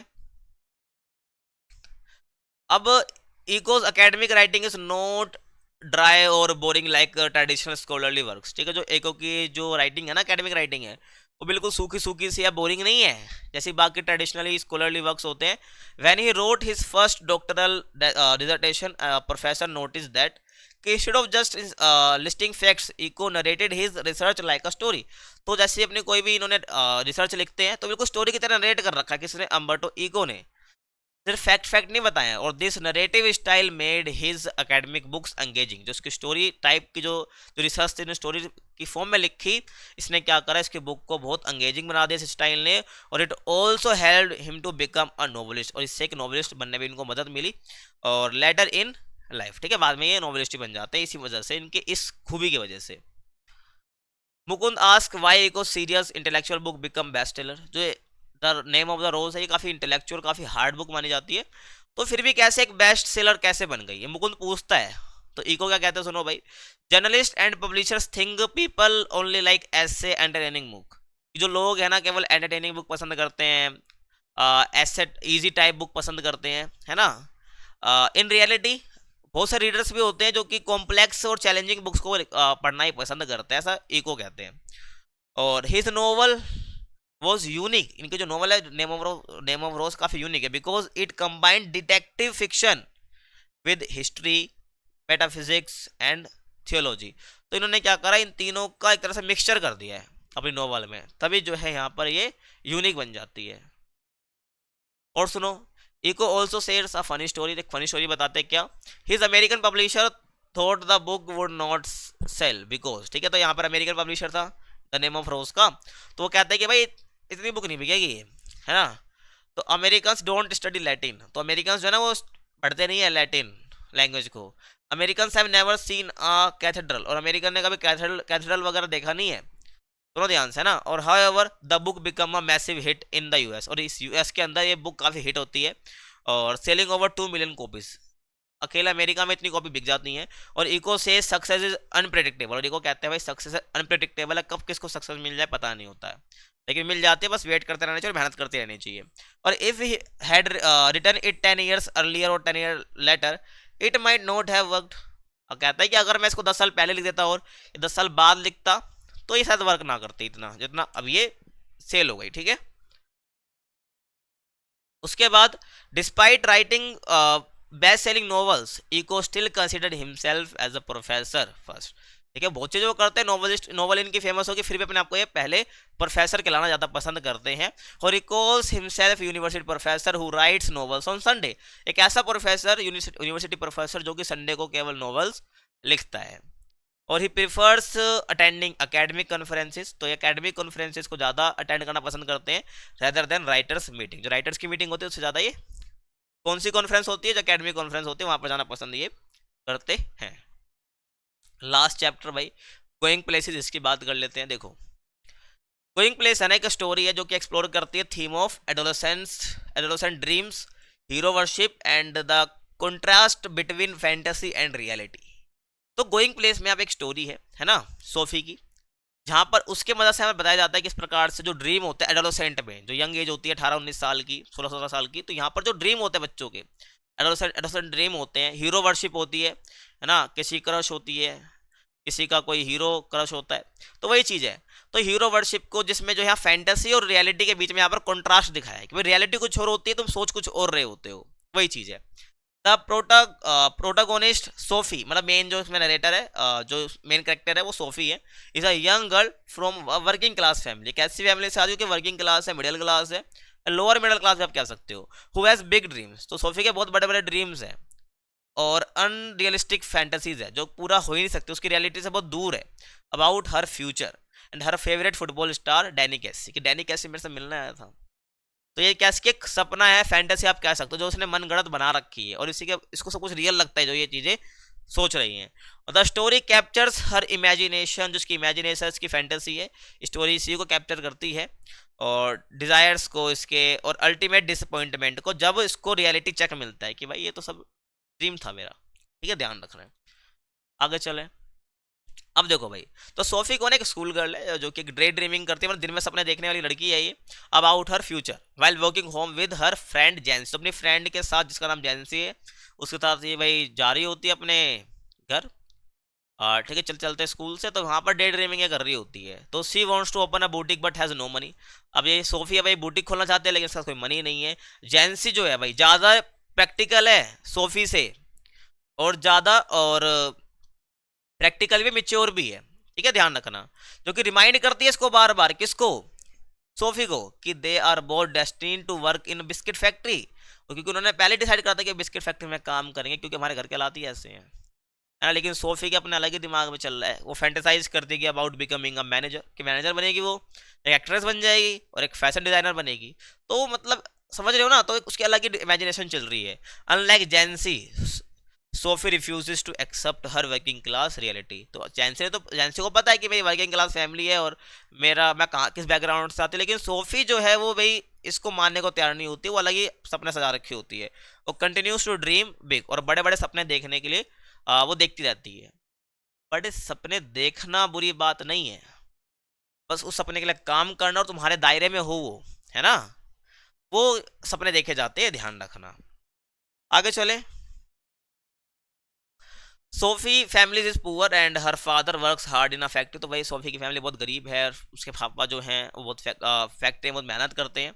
उसका एक छोटा भाई भी है डेरेक, जो कि मॉक करता है उसके ड्रीम के लिए, जो वो सपने देखती रहती है। उसका फादर जो है वो डिसमिस कर देता है हमेशा उसके इमेजिनेशन को, हमेशा अनरियलिस्टिक कह के। और जो उसकी मदर है वो टायर्ड रहती, थकी रहती है और ओवरवर्कड है, बहुत काम करती रहती है घर में, which contrast with Sophie's idealistic dream. ठीक है ना। और जो उसके ड्रीम है सोफी के, उसको और उसकी मदर की हालत को देख के बीच में कॉन्ट्रास्ट होता है ना। और the house is small, house बहुत स्मॉल है, छोटा है, क्रैम्ड है, adding to the sense that Sophie is trapped in reality. ठीक है ना। जो सोफी अपनी रियलिटी में ट्रैप सी हो रखी है, जिसको अपनी रियलिटी से बाहर जाकर जो है भाई वो अपनी इमेजिनेशन में खोई हुई है, कि उसको पता ही नहीं है कि मैं कहाँ से बिलोंग करती हूँ। ठीक है।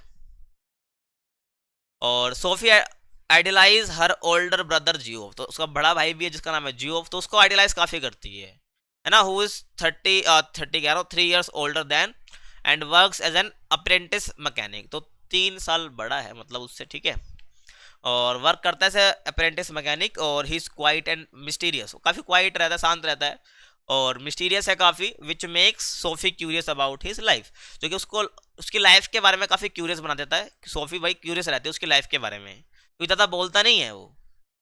और she fantasise about riding on his motorcycle, सोचते कि मैं भाई के साथ जो है भाई क्या करूंगी, राइड करूंगी मोटरसाइकिल पर, escaping from her boring life into an exciting world. वो सोचते हैं मेरा भाई तो बड़ी अच्छी जिंदगी जी रहा है, इंटरेस्टिंग लाइफ जी रहा है, अच्छे अच्छे लोगों से मिलता है, तो मैं भी राइड करूंगी उसके बाइक पर बैठ कर अच्छे अच्छे लोगों से मिलूंगी, है ना। तो अपने भाई के वर्ल्ड का ये पार्ट बनना चाहती है, imagining glamorous places and interesting people. ठीक है। आगे चले। Sophie tells Geoff that she met Danny Casey, famous Irish football player. हाँ, तो सोफी बताती है भाई जियोफ को कि भाई मैं डैनी कैसी से मिली, जो एक फेमस आयरिश फुटबॉल प्लेयर है। और she describes how stood next to her in a shopping arcade.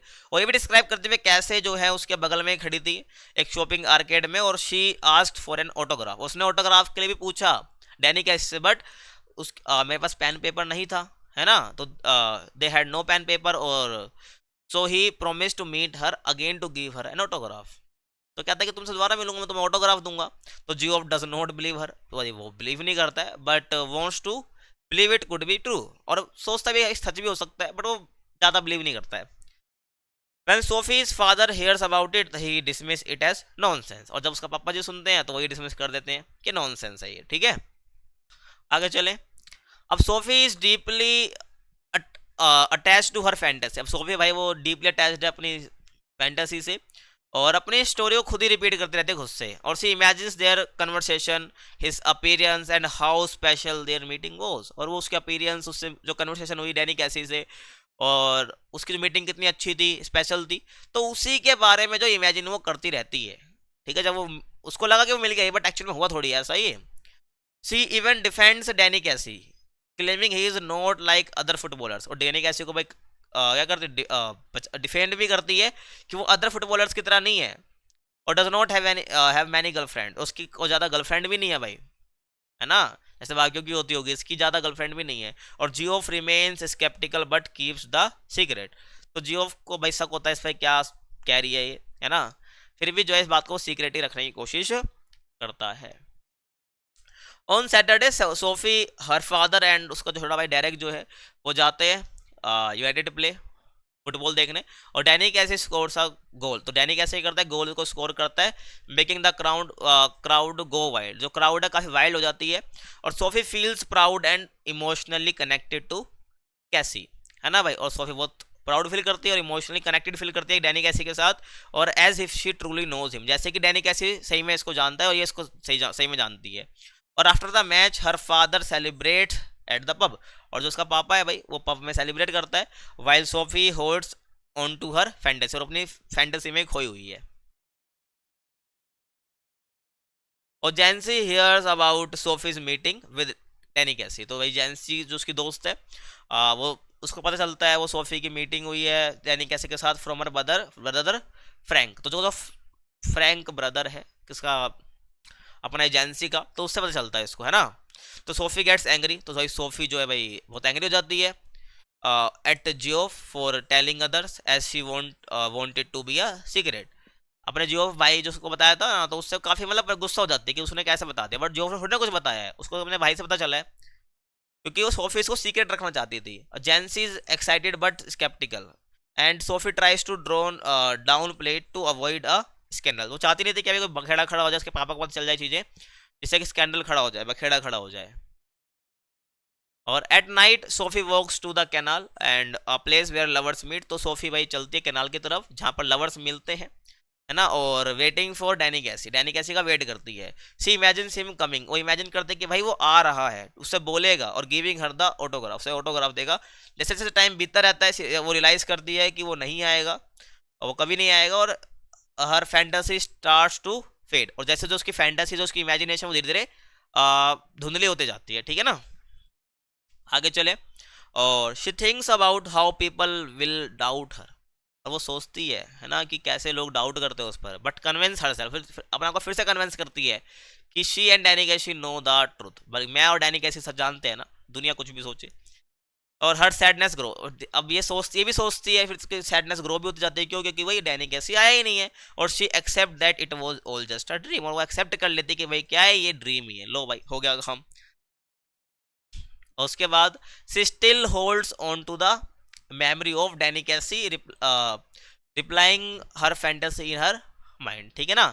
तो फिर भी क्या भाई एक मेमोरी होल्ड करती डैनी कैसी के साथ, कि वो उससे मिली थी, ठीक है ना। और she remembers him playing in the match और scoring a goal and how the crowd cheered for him.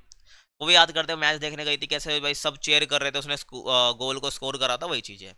The story ends with Sophie trapped in her illusion. तो स्टोरी एंड कैसे होती है कि भाई कि जो सोफी है वो फंस गई थी किसमें, अपने इल्यूजन में, showing how adolescents often escape reality through dreams, है ना, कि ये दिखाते हैं जो एडोलेसेंस वाली एज होती है किस प्रकार से रियलिटी से भागते हैं ये, और ऐसे ऐसे ड्रीम में फंस जाते हैं बच्चे, ठीक है ना, ये ध्यान रखना है। तो इसी के साथ अपनी जो वीडियो है फिनिश होती है। आई होप आपको समझ आया होंगे, पूरी वन शॉट में हमने सारे चैप्टर्स कवर कर लिए हैं।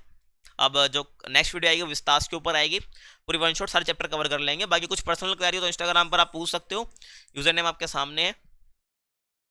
और आगे चले तो अगर वीडियो पसंद है तो क्या करना है, चैनल को लाइक से सब्सक्राइब आप कर सकते हो। मिलते हैं आपसे अगले वीडियो में, तब तक के लिए थैंक्स फॉर वॉचिंग।